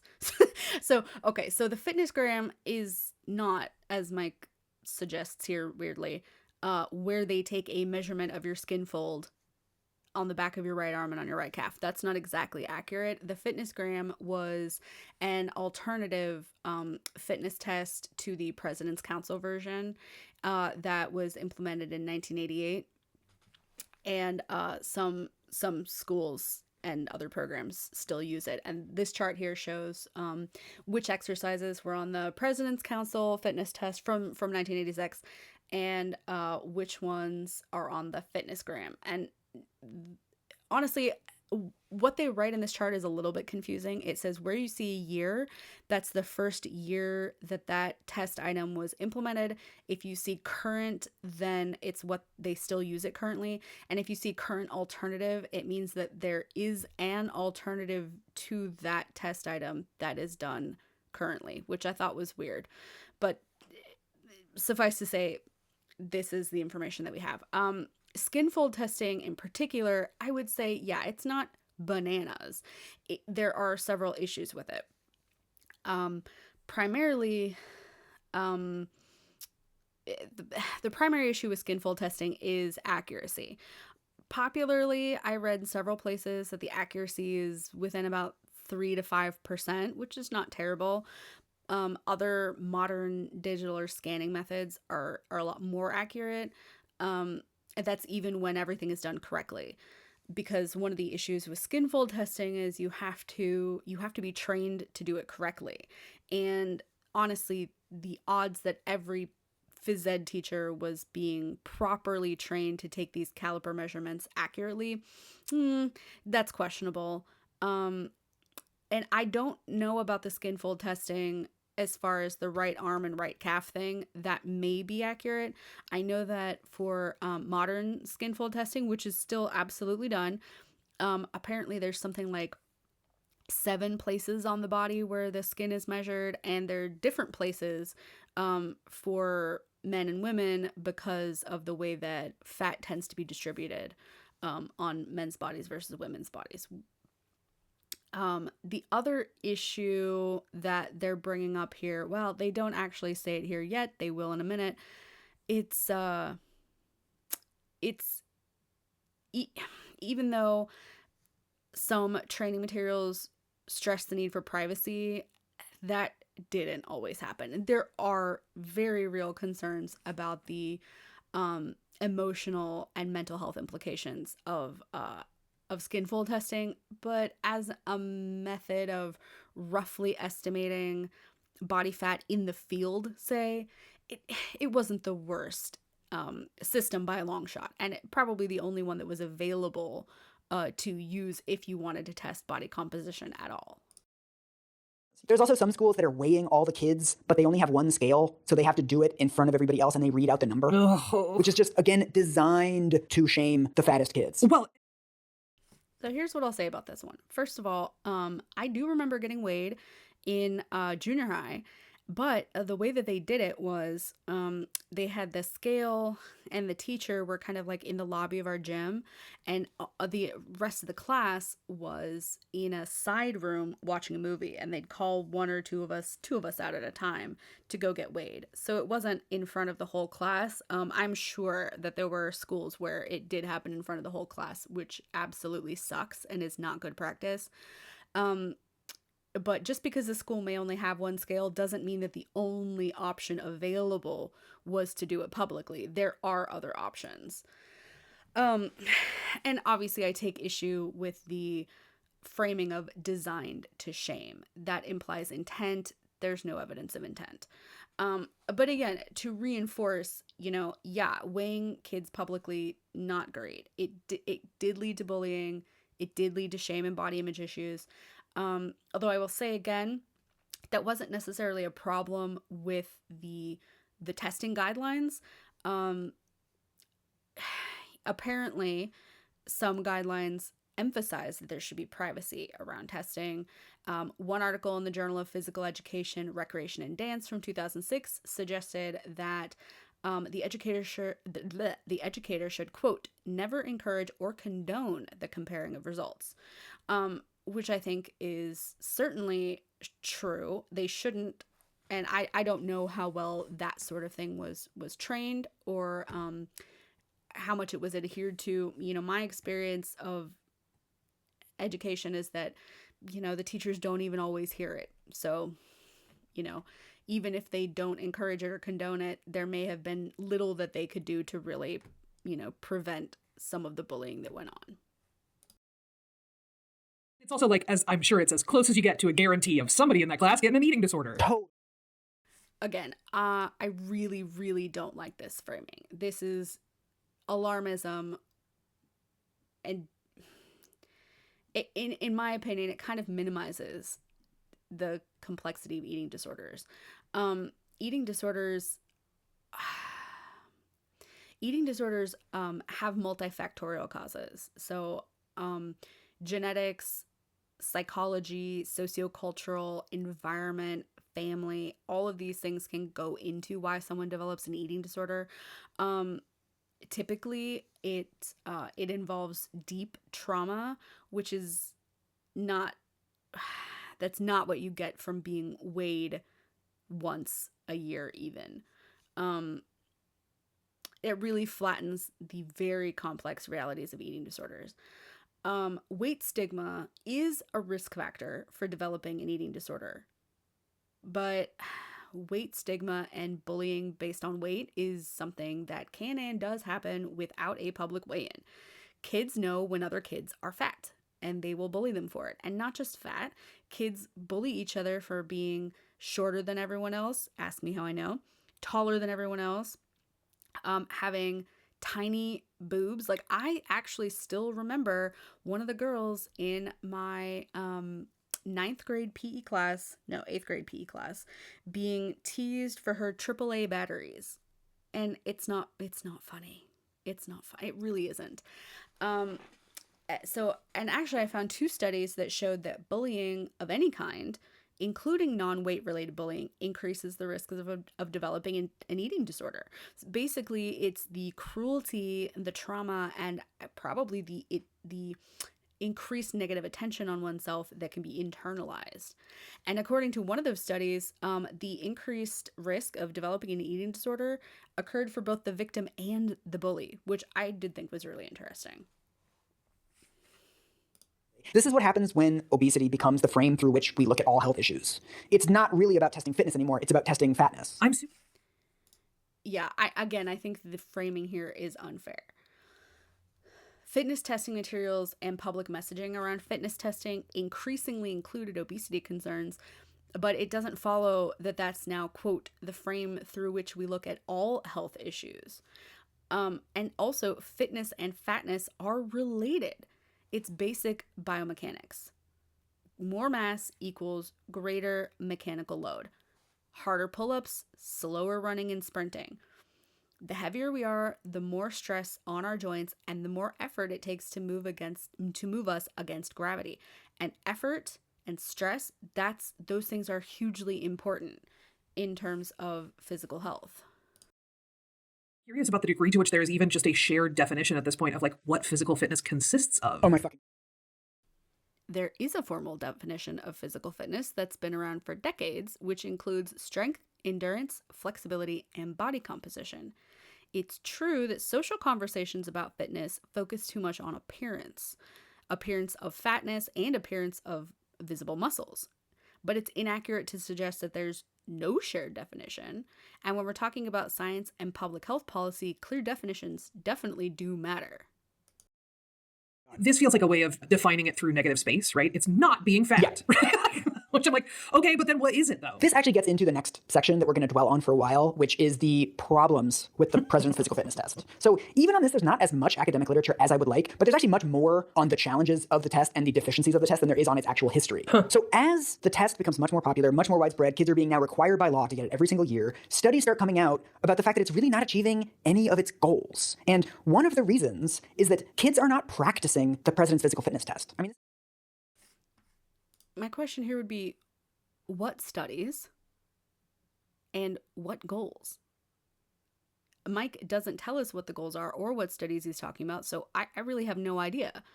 From what I could find, most of the academic critiques of fitness testing didn't appear until the 1990s and 2000s. And it's not that critiques didn't exist, they definitely did.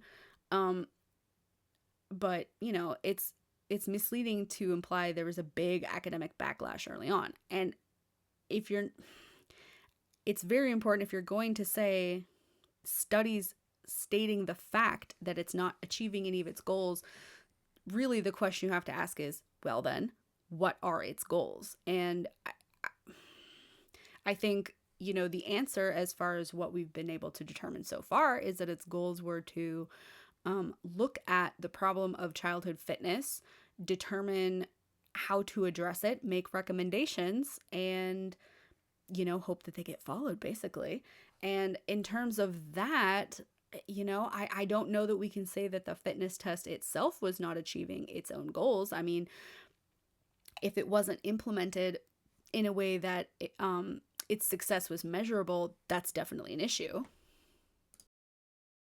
Something that really like made an audible click in my head when I was reading it, that in middle school, we would just have gym class and, you know, we'd play volleyball and whatever. And then one day a year, we would do this dumb physical fitness test and then we would just go back to what we were doing. Right. You weren't doing a sit and reach every month. Yes. Yeah. So it's basically, okay, a random Wednesday, we're just going to come in, you're going to do this thing, you're going to feel like shit. Yeah. And then we're never going to talk about it again. And then we're going to go back to playing dodgeball and we won't test you on your dodgeball acuity or whatever. Right. Yeah. So it's totally separated from any actual program. I mean, I could actually see some use in some of these things, like, hey, we're going to help kids get flexible. So at the beginning of the year, we're going to do the toe touch, we're going to do a bunch of other stretching exercises every single day for 3 months. We're all going to do stretches together as a class. And at the end, we're going to test ourselves again and look how much you improved. Mm-hmm. I can see that being a pretty positive experience for kids. Like, look, you can train your body and you can become better at something. And maybe you'll find a love for like downward dogging or something. And maybe you'll continue doing that at home. Great. But it was never done like that. It was just like, you piece of shit, you can't even do one pull-up. Okay, see you next year, where you're also not going to be able to do one pull-up. So like, here's where I think Mike's critique is really very fair.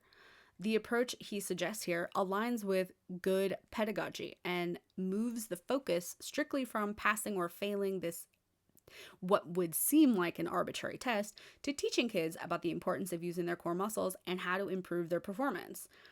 And we know that the original fitness testing was passable via practice. The whole point was that European kids did this stuff regularly and American kids didn't. So yeah, this makes a whole lot more sense as an approach. Make it a unit. And it's worth noting that some schools, some teachers, they did integrate this more. There were some schools that did, they would do like an entire unit on the president's physical fitness test and all the exercises that you would need to be able to do to pass it. It was not probably widespread, but some schools did do that. Basically, the lesson that we learned that sparked this whole thing, right? That European kids were getting practice in these specific things, we then did not apply. Oh, yeah. For all of this time, right? Yeah. We shouldn't be allowed to be surprised by you didn't practice a thing and then you didn't get better at it, right? Yeah. Like, that shouldn't be, that's just like people. That's just how people work. Totally. And another problem with this, and I think this is really key to almost all of these sort of national overall projects that we have about PE in schools, is that schools, teachers were never really given very much instruction or extra resources for this. Again, it's not like this was like a 6-week fun program that all the kids are going to do together and we're all going to become stronger in these specific ways. It was like, hey, PE teachers, you're required by law to give this test once a year, but we're never going to give you guidelines on how to do it, how to communicate the results to kids, or what the results mean. Teachers. Again, I think I basically agree with a lot of this. So, of course, as we mentioned earlier, PE wasn't a federal program, really. It was under state and local control. There wasn't a lot of curriculum provided at the federal level, especially. But there was some materials, testing manuals, posters, programs. Teachers or school districts would have had to seek it out, but it did exist. I think here you're likely looking at really big differences between school districts as far as what was prioritized or funded or could be funded. Underfunded schools probably couldn't make this a big priority. They may not have even been able to afford some of the materials. So yeah, I think probably there is a big difference in implementation.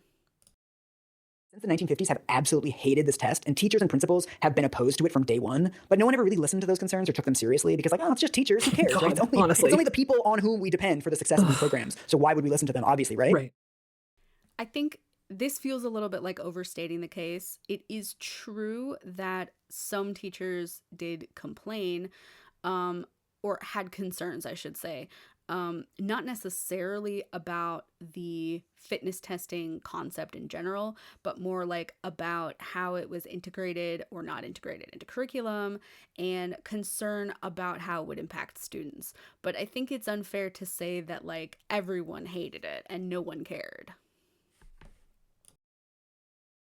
I mean, this is sort of like a shitty, like, obstructionist term that gets thrown around a lot, but, like, it is a pretty classic unfunded mandate, yeah? Oh, yeah, exactly. That's just like, just go do a bunch of other stuff, and we're not going to pay you for it, we're not going to figure it out for you, you'll figure it out for yourselves, and whatever. But you should definitely be very concerned about it. Right. Like, what? I mean, this is one of my biggest shocks when I was researching this, and because I'm a methodology queen, I get really angry at stuff like this. First of all, the data that we get from the fitness tests is pretty shitty because the data is being gathered in such a poor way. Like, they say in the BMI test that a lot of kids are getting weighed, like, with their jackets on or with their shoes on. Yeah, and that's not ideal, obviously, but you know, the alternative would have been having kids strip down, right? That's not better. So you know, yes, it would have been good for kids to all have to remove their jackets and shoes at least, but in reality, these are pretty small amounts of additional weight as far as calculating the BMI. You know, a 2-pound difference, which is, I think, probably on average what you know, a coat and a pair of shoes would be, is not going to make that big of a difference when it comes to calculating, you know, your BMI. Fat Lady 101. You go into Weight Watchers, you take off as many clothes as you can. Yeah. Come on. It's like these kids don't even know how to diet. Like, this is, to me, is completely ridiculous, that no one ever did anything with the results. Ugh. The primary thing that was done with the actual numbers that were produced by millions of kids taking this test every year was they would just identify kids to get awards. Ugh. So all that stuff about like percentile rankings, all of that is based on other academic studies that were done. The actual numbers that were produced by all of the surveillance of all these kids, no public health departments were plugged into that. That wasn't going to principals to like track kids over time. All of these numbers that we produced, they didn't do anything. They were just there to make us feel shitty. And then they just went into the recycling bin. Yeah, so they weren't. Sort of. There was no federal database that collected or analyzed results nationwide because that wasn't the point of the program. Although I will say this is a huge missed opportunity in the long run, especially now that there's sometimes more federal government involvement in educational programs. But even so, you'd think this would be information the Presidential Council would have wanted to keep track of, but they didn't, needless to say. Some of the early materials that had to do with this, like I think the original President's Council report suggested that the result of the fitness test should be part of the student's permanent record, and it was something that they should be used for their benefit, to follow them throughout their school career, to show their progress and their personal level of fitness. And some schools did apparently use the data locally. It is overstating the case to say that none of the data was ever used by anyone. Like aggregated, there wasn't even like a report. Ugh. Reagan. And another thing that comes up in the studies on this is that none of the actual fitness tests measured fitness. So I found a really good meta-analysis of all of the individual tests that were the components of the President's Physical Fitness tests. And there's literally no evidence that the ability to do pull-ups is related to overall upper body strength. Right. If I had the biggest complaint with this entire podcast, it might be this point. Mike says there's literally no evidence that the ability to do pull-ups is related to overall upper body strength. Now, it's entirely possible that I am misunderstanding exactly what he's getting at. I will admit that from the get-go, but it sounds ridiculous to me. Of course, pull-ups are related to upper body strength. They are literally an exercise of the upper body, specifically lats, traps, biceps, shoulders, arms, chest. Pull-ups are widely recognized as a standard measure of upper body strength and are regularly used to assess upper body strength in fitness and military assessments. So now it is not a perfect measure or a one-to-one correlation or anything like that, because as I think they pointed out somewhere, oops, getting behind on the transcript here, sorry about that, guys. As they point out at some point, body mass is an issue here. They'll say that in a minute, because the heavier you are, the harder it's going to be to do a pull-up regardless of your overall strength. So that's true. And apparently different pull-up styles use slightly different combinations of muscles. So your grip on the bar and everything can impact the number of successful reps you can do. So it's definitely not a perfect measure. It's not indicative of upper body strength on its own, but it's definitely related to upper body strength, and to say that it's not is a little bit wild. No one would have we would all have T-Rex arms. Exactly, yes. Like, of course it's not indicative of shit. This actually comes up in this review, that it's extremely strange to pick a measure of fitness that most children cannot do. You can have a lot of different kids that cannot do a pull-up, and some of those kids are extremely fit, and some of those kids are extremely unfit. But because all of them are putting up the number 0, you're not catching any of those gradations. Right. And so what this review finds is that pull-ups are a much better measure of body fat percentage than anything else, because your body weight is inversely correlated to how many pull-ups you can do. So you're basically just measuring how fat the kids are. It's not actually useful as anything else. That part might actually be true. I, again, didn't see the specific review that Mike is referring to here. I don't know that it was linked in their show notes. I'd have to go back and look. But again, it is certainly true that the number of pull-ups a person can do is I would say strongly correlated to body fat percentage, or maybe not even body fat percentage so much as overall body mass, because the heavier something is, the harder it's going to be to pull it up against gravity. And it is also probably true that a lot of different kids with different levels of physical fitness can't do pull-ups. If it is true that most children cannot do them, then it's definitely strange to pick this. But But I don't actually know what the historical ability of kids to do pull-ups was. There were some graphs in some of the materials that I found that showed that the amount of pull-ups that boys could do, for example, like the average was like one, at like age 10 or whatever, and then the average went way up as they grew into teenagers. I do think it's a bit strange. I don't know how many kids can do a pull-up, but it is still partly a test of strength. So, there's that. This is always sort of a fascinating thing when people talk about fitness where they're like, I don't know, that fat guy gets winded real fast. And I'm like, yeah, he's carrying 200 more pounds than you are. Yes, and he's working harder, yes. And he's working harder every day to do everything. Right. I don't understand how this doesn't translate for folks, but okay. So basically, I don't think that people are confused about the fact that someone who's very fat is working harder. I think that we're generally probably very aware of that. But I'm not really sure what the point is, because working harder isn't proof of greater fitness or anything. It's proof of is that the body is under more strain and that the person may have lower cardio fitness level, proportional to their weight or something like that. Like a heavy person who doesn't get winded would maybe be a good example of someone who's in good shape, relatively speaking, as far as their cardiovascular system. Similarly, a thin person who does get winded easily, that would be a clear measure of deficiency in cardiovascular system. But basically, being heavier, it just makes things harder there, and I think everybody is pretty aware of that. if we were designing a fitness test from scratch now, we would not be using any of these things because they don't actually test fitness. The studies actually mention that there's no good test for fitness of kids generally. Because when we talk about, how fit should kids be, it's really difficult because what we're basically trying to do is predict things far in the future, right? Which kids are going to get heart disease, which kids are going to get lower back pain, etc. And so it's really difficult to tell what should kids be able to do at 12 that's going to predict what happens to them when they're 50. Again, there's a bit of a framing problem here. Youth fitness isn't about predicting individual outcomes, like which kids are going to get heart disease, which kids are going to get back pain.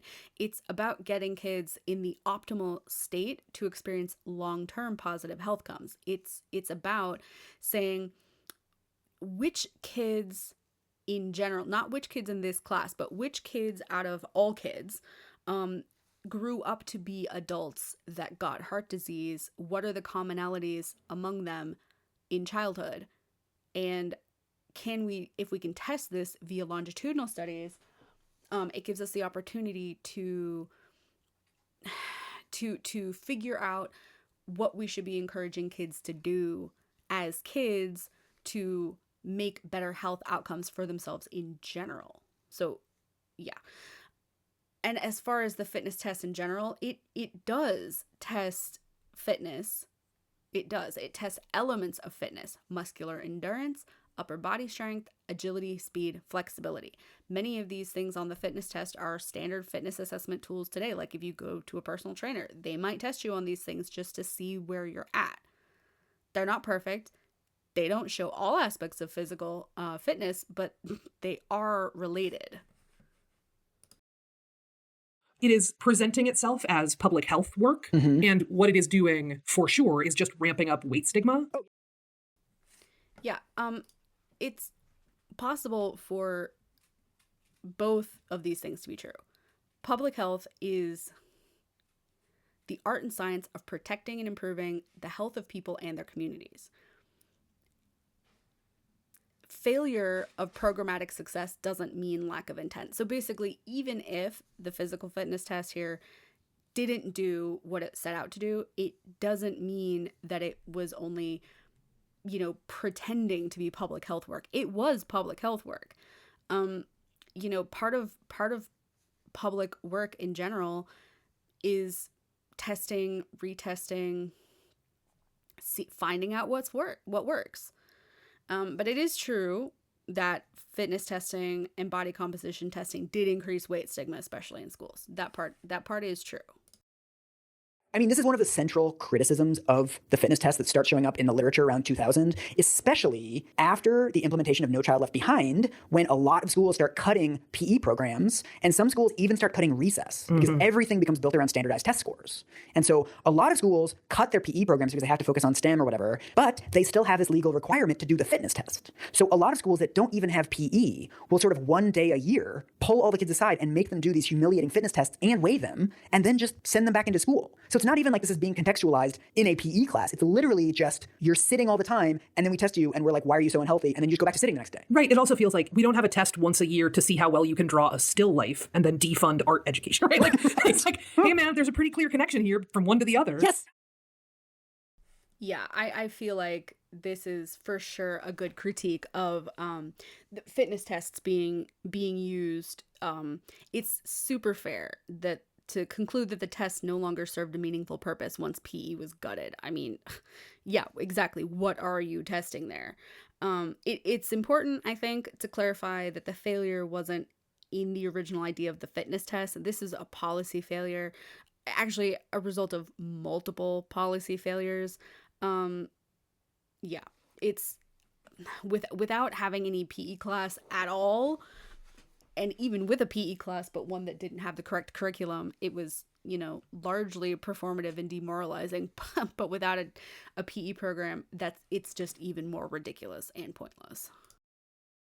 And so I want to end the episode with this really fascinating article by Michael Garay, who's the academic who I emailed about the lack of history on the President's Physical Fitness Test. So he wrote a fascinating article called "Why Is There So Little Critical Physical Education Scholarship in the United States?" And it's basically about this problem that the same articles with the same panic statistics keep getting published, and yet nobody seems to come to the obvious conclusion that fitness testing is not working. That there's an entire body of researchers that are looking at the data that is being produced by this and the experiences that kids are having and have been having as a result of these tests for almost 40 years now, and they're just like, well, it has to still be good. So what he says is, the remarkable point here is that despite these findings, widespread inaccuracies, negative student and teacher perceptions, and potentially harmful practices, the authors remain apparently unshakable in their support for fitness testing. An interesting feature of papers such as this is the way the distaste or disinterest of people toward fitness testing is almost uniformly interpreted as a matter of communication rather than substance. Indeed, despite the widely reported resistance of parents, children, and teachers in the fitness testing literature, fitness testing is presented as a settled and unassailable practice that is inherently beneficial for individuals, families, and society.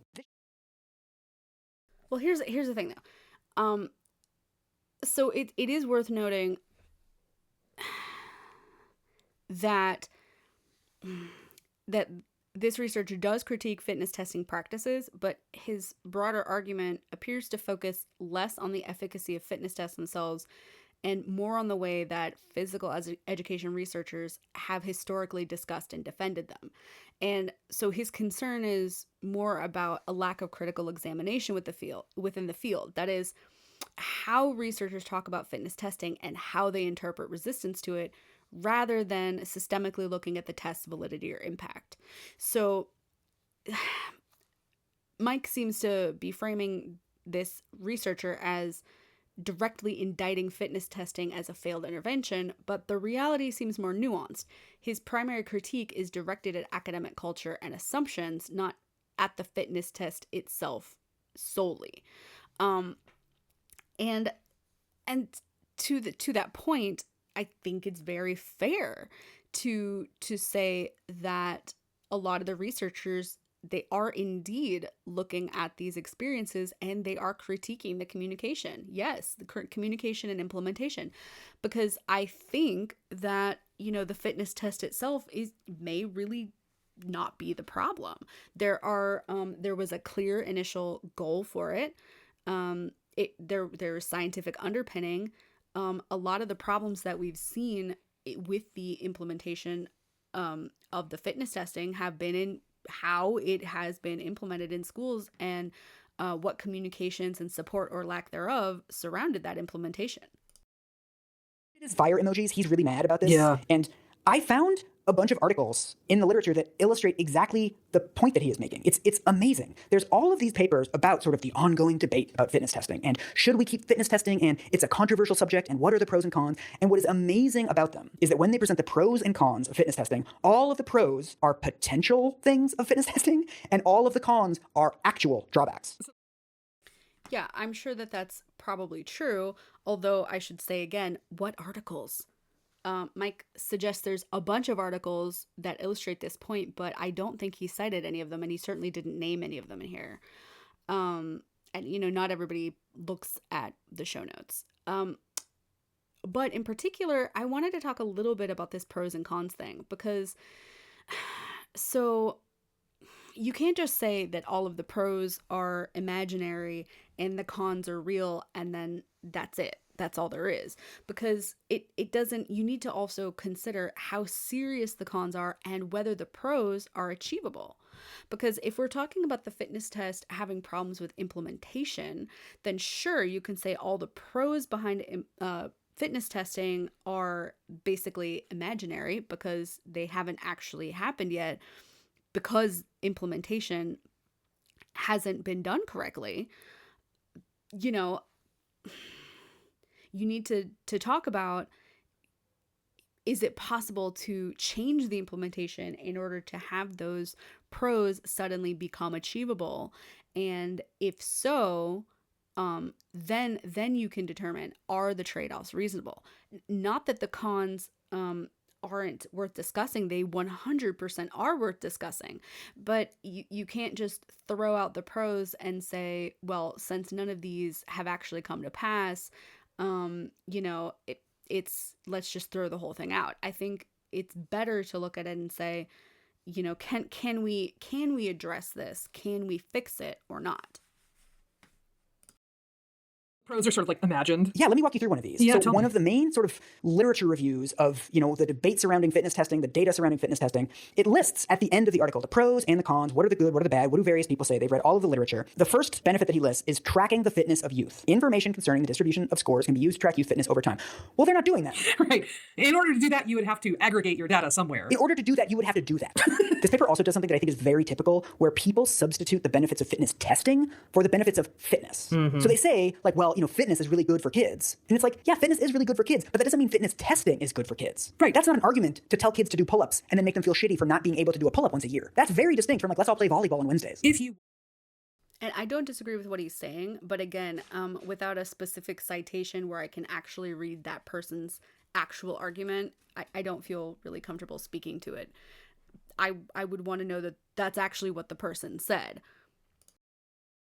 To foment a sort of commitment to fitness. Mm-hmm. A, you need a class, and B, you need a class where instructors are aware of, what makes kids take things in and what makes kids change their behaviors and that kind of thing. You're not going to do it by hiring a bunch of football coaches and then being like, anyway, now care about fat kids. Exactly. That's just not going to happen. Another one of the main arguments for fitness testing is that we need to raise awareness of the obesity epidemic. What? Like, this is something you see in so many articles. It's like, oh, we need to make kids aware that the obesity epidemic is a problem and that physical fitness is good. And it's like, again, testing them and making them feel shitty is not a good approach to this. To which I would say, the argument for fitness testing was not originally about raising awareness. The original rationale for fitness testing had to do with muscular fitness for the purposes of pain reduction, posture, and military preparedness. Obesity wasn't a concern until later. Now, I do recognize that a lot of the pieces that he's talking about are talking about whether the fitness test is still a good idea, in which case they do bring up a lot of obesity related stuff. But I will say, I haven't seen any materials where kids were supposed to be the target of the messages. So, like, no, I don't think that people are really saying that fitness testing has the purpose of making kids aware of the obesity epidemic. I don't think that's really the issue. Usually, materials about, like, the obesity epidemic, that's for like teachers and communities and families that's what you would communicate to them about why you should have this fitness testing. Kid-focused fitness materials are usually just like on the value of physical movement in and of itself. Right. I mean, it's the same reason that, like, ideally, if you have a math test and you have kids who have a hard time with math, you don't call them up to the front of the class and be like, hey, look at these dummies, right? That's not a way that people learn, nor is it a way that people get invested. Yes. It's like, I think all kids should learn to read, but instead of actually giving them time to read and dedicating teachers to teaching them how to read, I'm just going to test them once a year and be like, why the fuck can't you read? That's my way of raising awareness of the importance of reading. Ugh. again, I get what they're trying to say here. Aubrey and Mike's analogies here are rhetorically strong, but they do oversimplify the situation a little bit. Academic testing is embedded within a system of instruction and regular practice, whereas fitness testing often wasn't. Moreover, academic testing can also be high stakes and emotionally damaging, yet society broadly accepts it as a necessary part of education. So, yeah, here again, we've got an implementation problem, but we also have a problem of considering whether something that is okay for academics is or is not okay for something related to fitness. And of course, the image of publicly humiliating math students is a straw man. Neither academic nor fitness testing was really conducted quite that way. So I feel like the analogy doesn't really clarify all that much. And this is from this literature review. It says, when tests are properly administered, fitness testing provides useful information for students to determine their needs, setting goals, and plan programs for improvement. Well, again, they're not doing that. So yes, if they were properly administered, sure, they have the potential to do that. But that's been true since the 1950s, and that potential has never been reached. Right. So I don't see why that's really relevant. Like, yeah, a lot of things have potential to be good. Yes, totally. There's a ton of potential. The question is, does a test fulfill that potential? Right. And it seems like we don't really know that. I mean, Here, I think Aubrey is framing the issue more fairly than Mike does. It is certainly true that potential alone isn't enough, but potential does matter when we're evaluating whether something is inherently a bad idea or simply poorly implemented. Fitness testing could have been a useful tool for tracking, goal setting, encouraging kids' physical development if it had been properly introduced, supported, and decoupled from shame.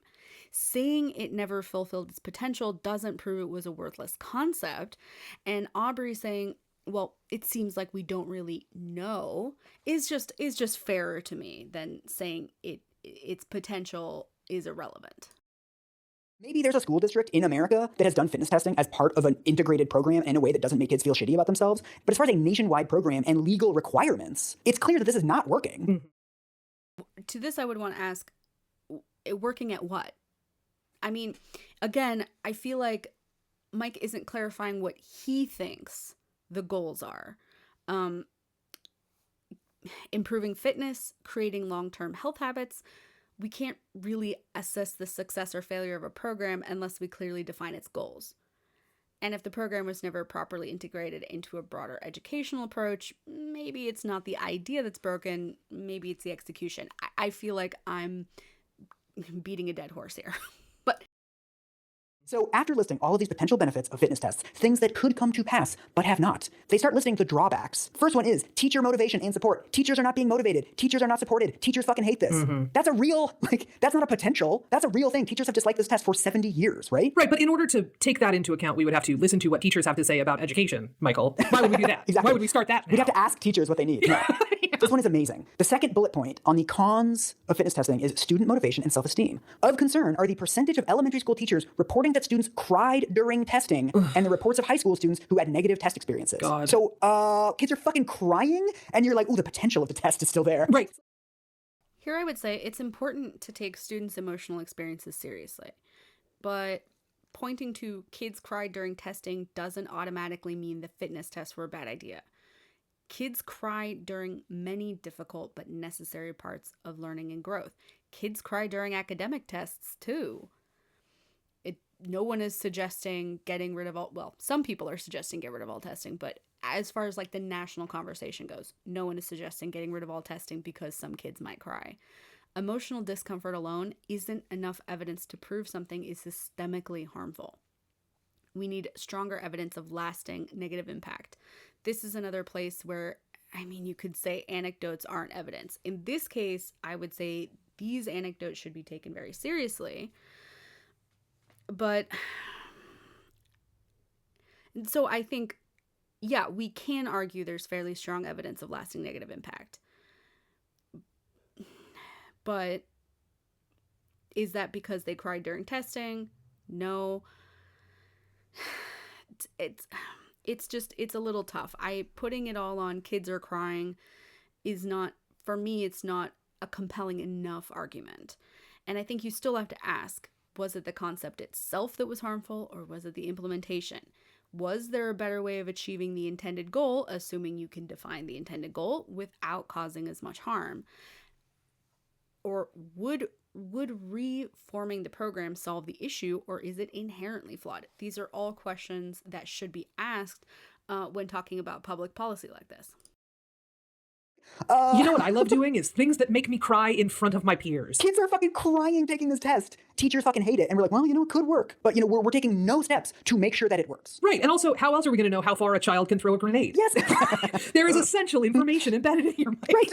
So this is from yet another literature review of this debate over fitness testing that says, in the fucking abstract, there is currently no consensus on the importance, need, or impact of fitness tests on student experiences in physical education. Several studies highlight the negative impact fitness testing has on students' experiences in physical education, such as the formation of negative attitudes toward PE, decreased motivation toward PE following poor test scores, and feelings of humiliation when failing in front of peers. These findings provide compelling evidence that fitness test experiences do little to promote positive feelings about lifelong physical activity and fitness. So even on its own terms, even if you're using fitness testing as a way of quote-unquote raising awareness about the need for kids to move and the badness of the obesity epidemic, etc., even on those terms, it's not fulfilling its mission because people are doing this and they're feeling discouraged from doing physical activity because their experience was so bad. I would say. Yeah. So, yeah. No consensus means experts disagree. There's no unified professional opinion, and or different studies have drawn different conclusions. Usually, when an abstract says this, they mean the issue at hand is complicated, context-dependent, and not well resolved. Topics like these may warrant further study. What no consensus doesn't mean is that the field has agreed that it is harmful and there is settled science unequivocally rejecting it. Now, Mike is pointing to a real and important critique here. Poorly administered fitness testing often left students feeling discouraged rather than motivated, undermining the supposed goal of promoting lifelong fitness. And I guess the awareness of the obesity epidemic that Mike claims was one of the points of the fitness test, even though I don't see that being a big part of the fitness test literature that I personally viewed while I was researching this. But yes, there's no consensus on the testing of fitness value, there's no consensus on the value of fitness testing. Negative student experiences might say more about bad implementation than about the inherent worth of the assessment. So, yeah, it's very important to look at the effect that fitness testing has had on students, and it is especially concerning here it says, these findings provide compelling evidence that fitness test experiences do little to promote positive feelings about lifelong physical activity and fitness. That's not the same thing as saying that students were discouraged from doing any physical activity ever for the rest of their life because their experience with fitness testing was so bad. I think there again, you're talking about an overgeneralization and an inappropriate extrapolation of that argument. For me personally, not only did these fitness tests not incentivize physical fitness, they attached trauma to it. Oh, yeah. So it deeply increased I was a pretty active kid until this kind of shit kicked in, where became this sort of social ranking stuff. Yes. So now when I am active, which I'm relatively active, right? I have to do it in ways that don't remind me of gym class, right? Oh, yeah. There's a reason I've never done another fucking pull-up in my life. There's a reason I don't stand around my house doing wall sits, right? There's a reason that all of these things are I don't engage with them remotely anymore. I completely respect that Aubrey's personal experiences shaped her relationship to fitness, but it's important to remember that an individual's feelings, even when very real, they're not blanket evidence that a practice is universally harmful. People's experiences with gym class vary widely. Some even have positive experiences. In fact, I had some positive experiences in gym class despite being a short, fat kid who was not super athletically inclined. I enjoyed soccer. I really enjoyed floor hockey. I was the tiniest, most aggressive goalie. I even enjoyed the line dancing that we did in junior high, if I'm totally honest with you. To this, I would say if school experiences continue to affect someone's ability to engage with otherwise healthy activities decades later, it suggests a need for individual healing, therapy, finding other forms of physical activity that don't recall gym class. Although I didn't love gym class, but I've done wall sits as an adult too. It's great for your quads. Yeah. I mean, Michael Garay, this researcher, like one of the only skeptical researchers on this entire field, he has an entire book about how we have tried for decades to use schools as public health promotion devices. DARE is a good example. We've done alcohol education in schools. We've done physical education. We keep trying to use schools as a way to solve public health problems. And the fact is, you can't solve public health problems without public health approaches. Right. That if we actually want kids to get moving, we need to just make it easier for them to do that, right? Again, we need to close streets and give them a place to play. We need to make it safe for them to walk and bike to school. We need to build playgrounds and parks near them so they can use them. We need to give parents decent working schedules so they can go on walks with their kids and throw frisbees around. Yeah. It's these things that will actually encourage the outcomes that we want, rather than just fucking raising awareness of like exercise is good and fatness is bad. Right. We also don't need. Yeah, all of those public health approaches are really great suggestions, but actually I think schools are an essential part of public health. Many kids spend more time at school than with their family. So yeah, that's where they're going to learn a lot of this stuff. Ignoring the role schools could play in public health is not only impractical, but it's irresponsible. Schools can do all kinds of things to promote public health, from reinforcing health education, healthy habits, promoting certain public health messages. I don't think that anyone is suggesting that it should all only be done in schools. Public health experts are always talking about other strategies like improving food access, improving the safety of neighborhoods, how to get family and community support, better public transportation, all sorts of stuff. Tell people that smoking is bad at this point. Yes. If you are smoking at this point, it is for other reasons than not knowing. Yes. Like, you don't need to worry that fat people don't know that it's like bad to be fat, right, or that it's seen as bad to be fat. Like, you don't need to worry about that. That box is checked, team. So that box is absolutely not checked. So first of all, Aubrey, public health messaging in schools isn't for people who already know something. It's for kids.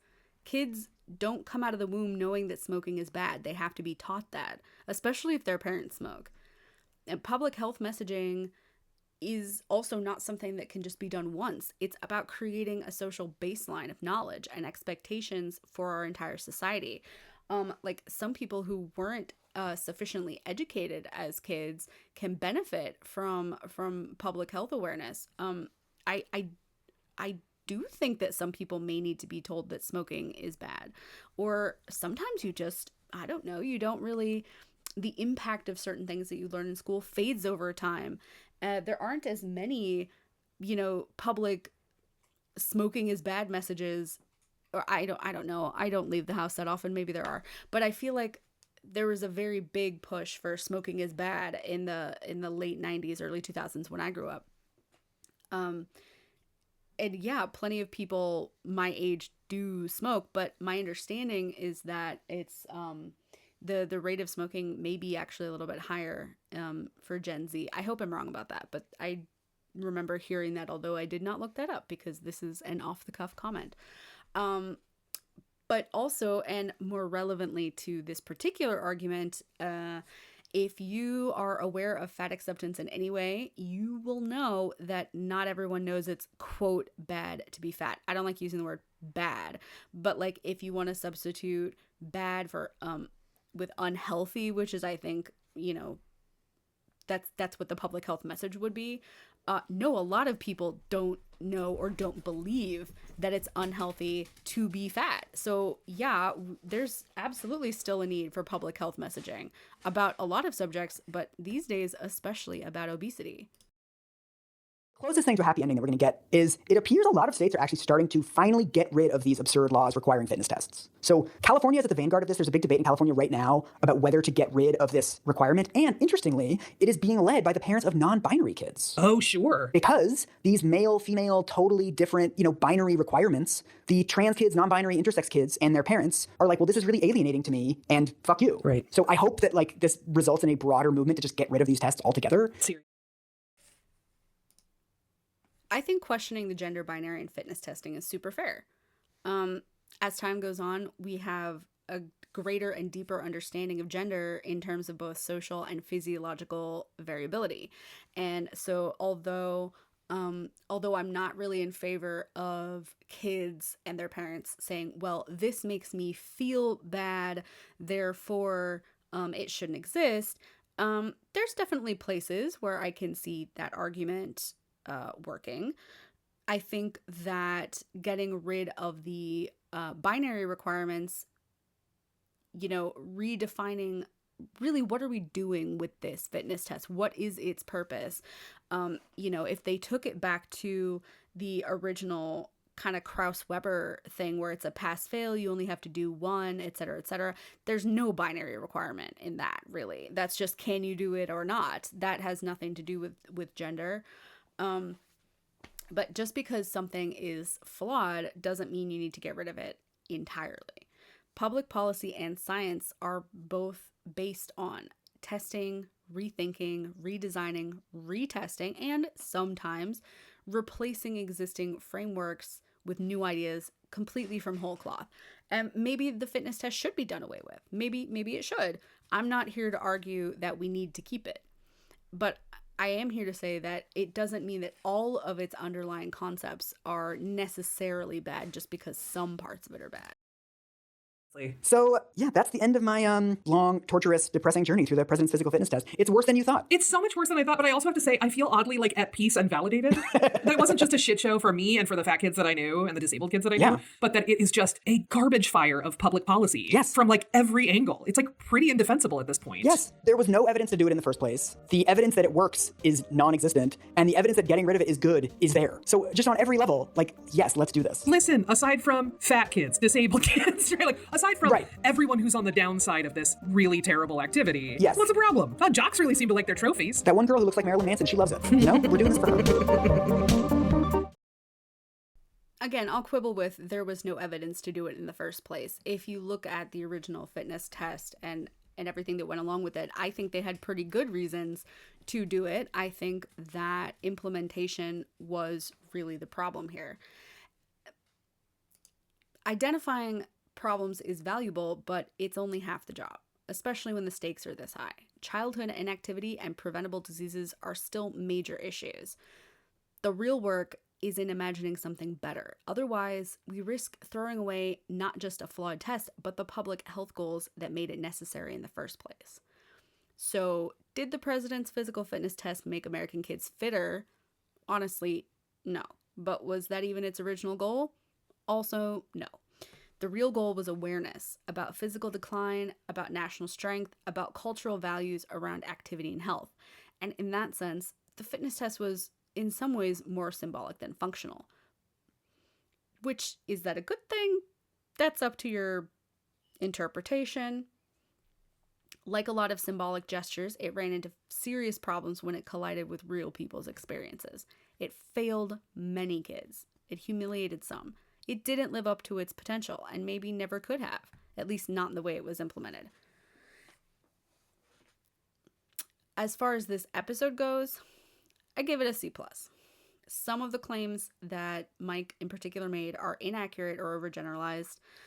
The big flaw that I thought was a tendency to dismiss or mischaracterize opposing views. There were good rhetorical arguments. There were some good ideas, good personal experiences.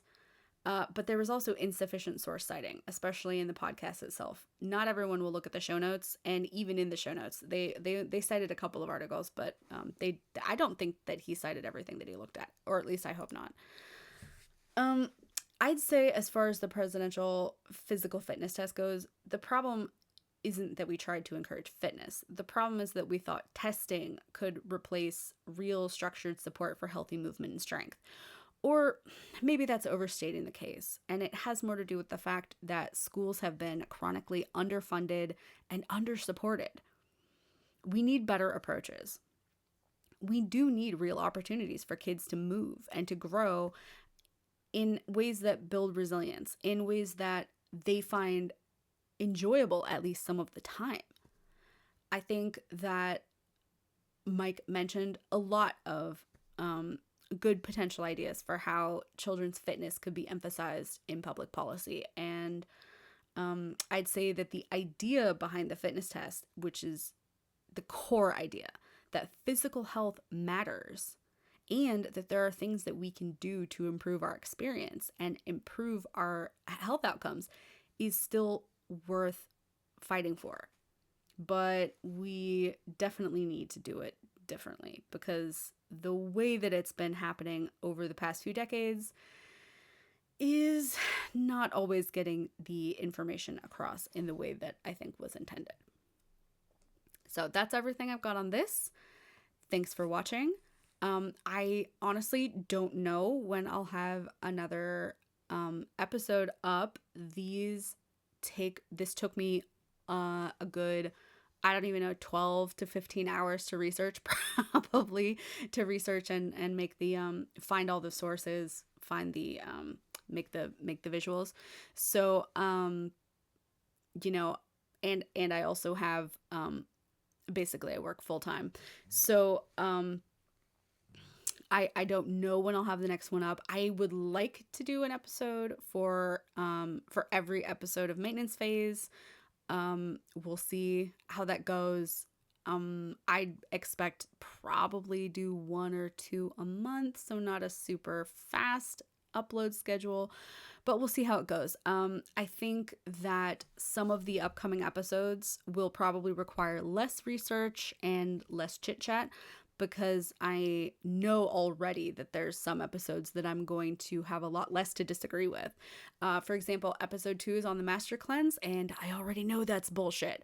But I'm still going to go through the episode because, like I said, I think it's really important for critique and reaction channels commentary to admit when they agree with something. I think it makes the critiques that I do have a lot stronger because Aubrey and Mike are not idiots. I just think that sometimes they let their bias and their snark get in the way of really good argumentation and evidence. That's it. So like I said, all of the sources that I referenced are going to be down in the description if you want to follow up and read any more of them.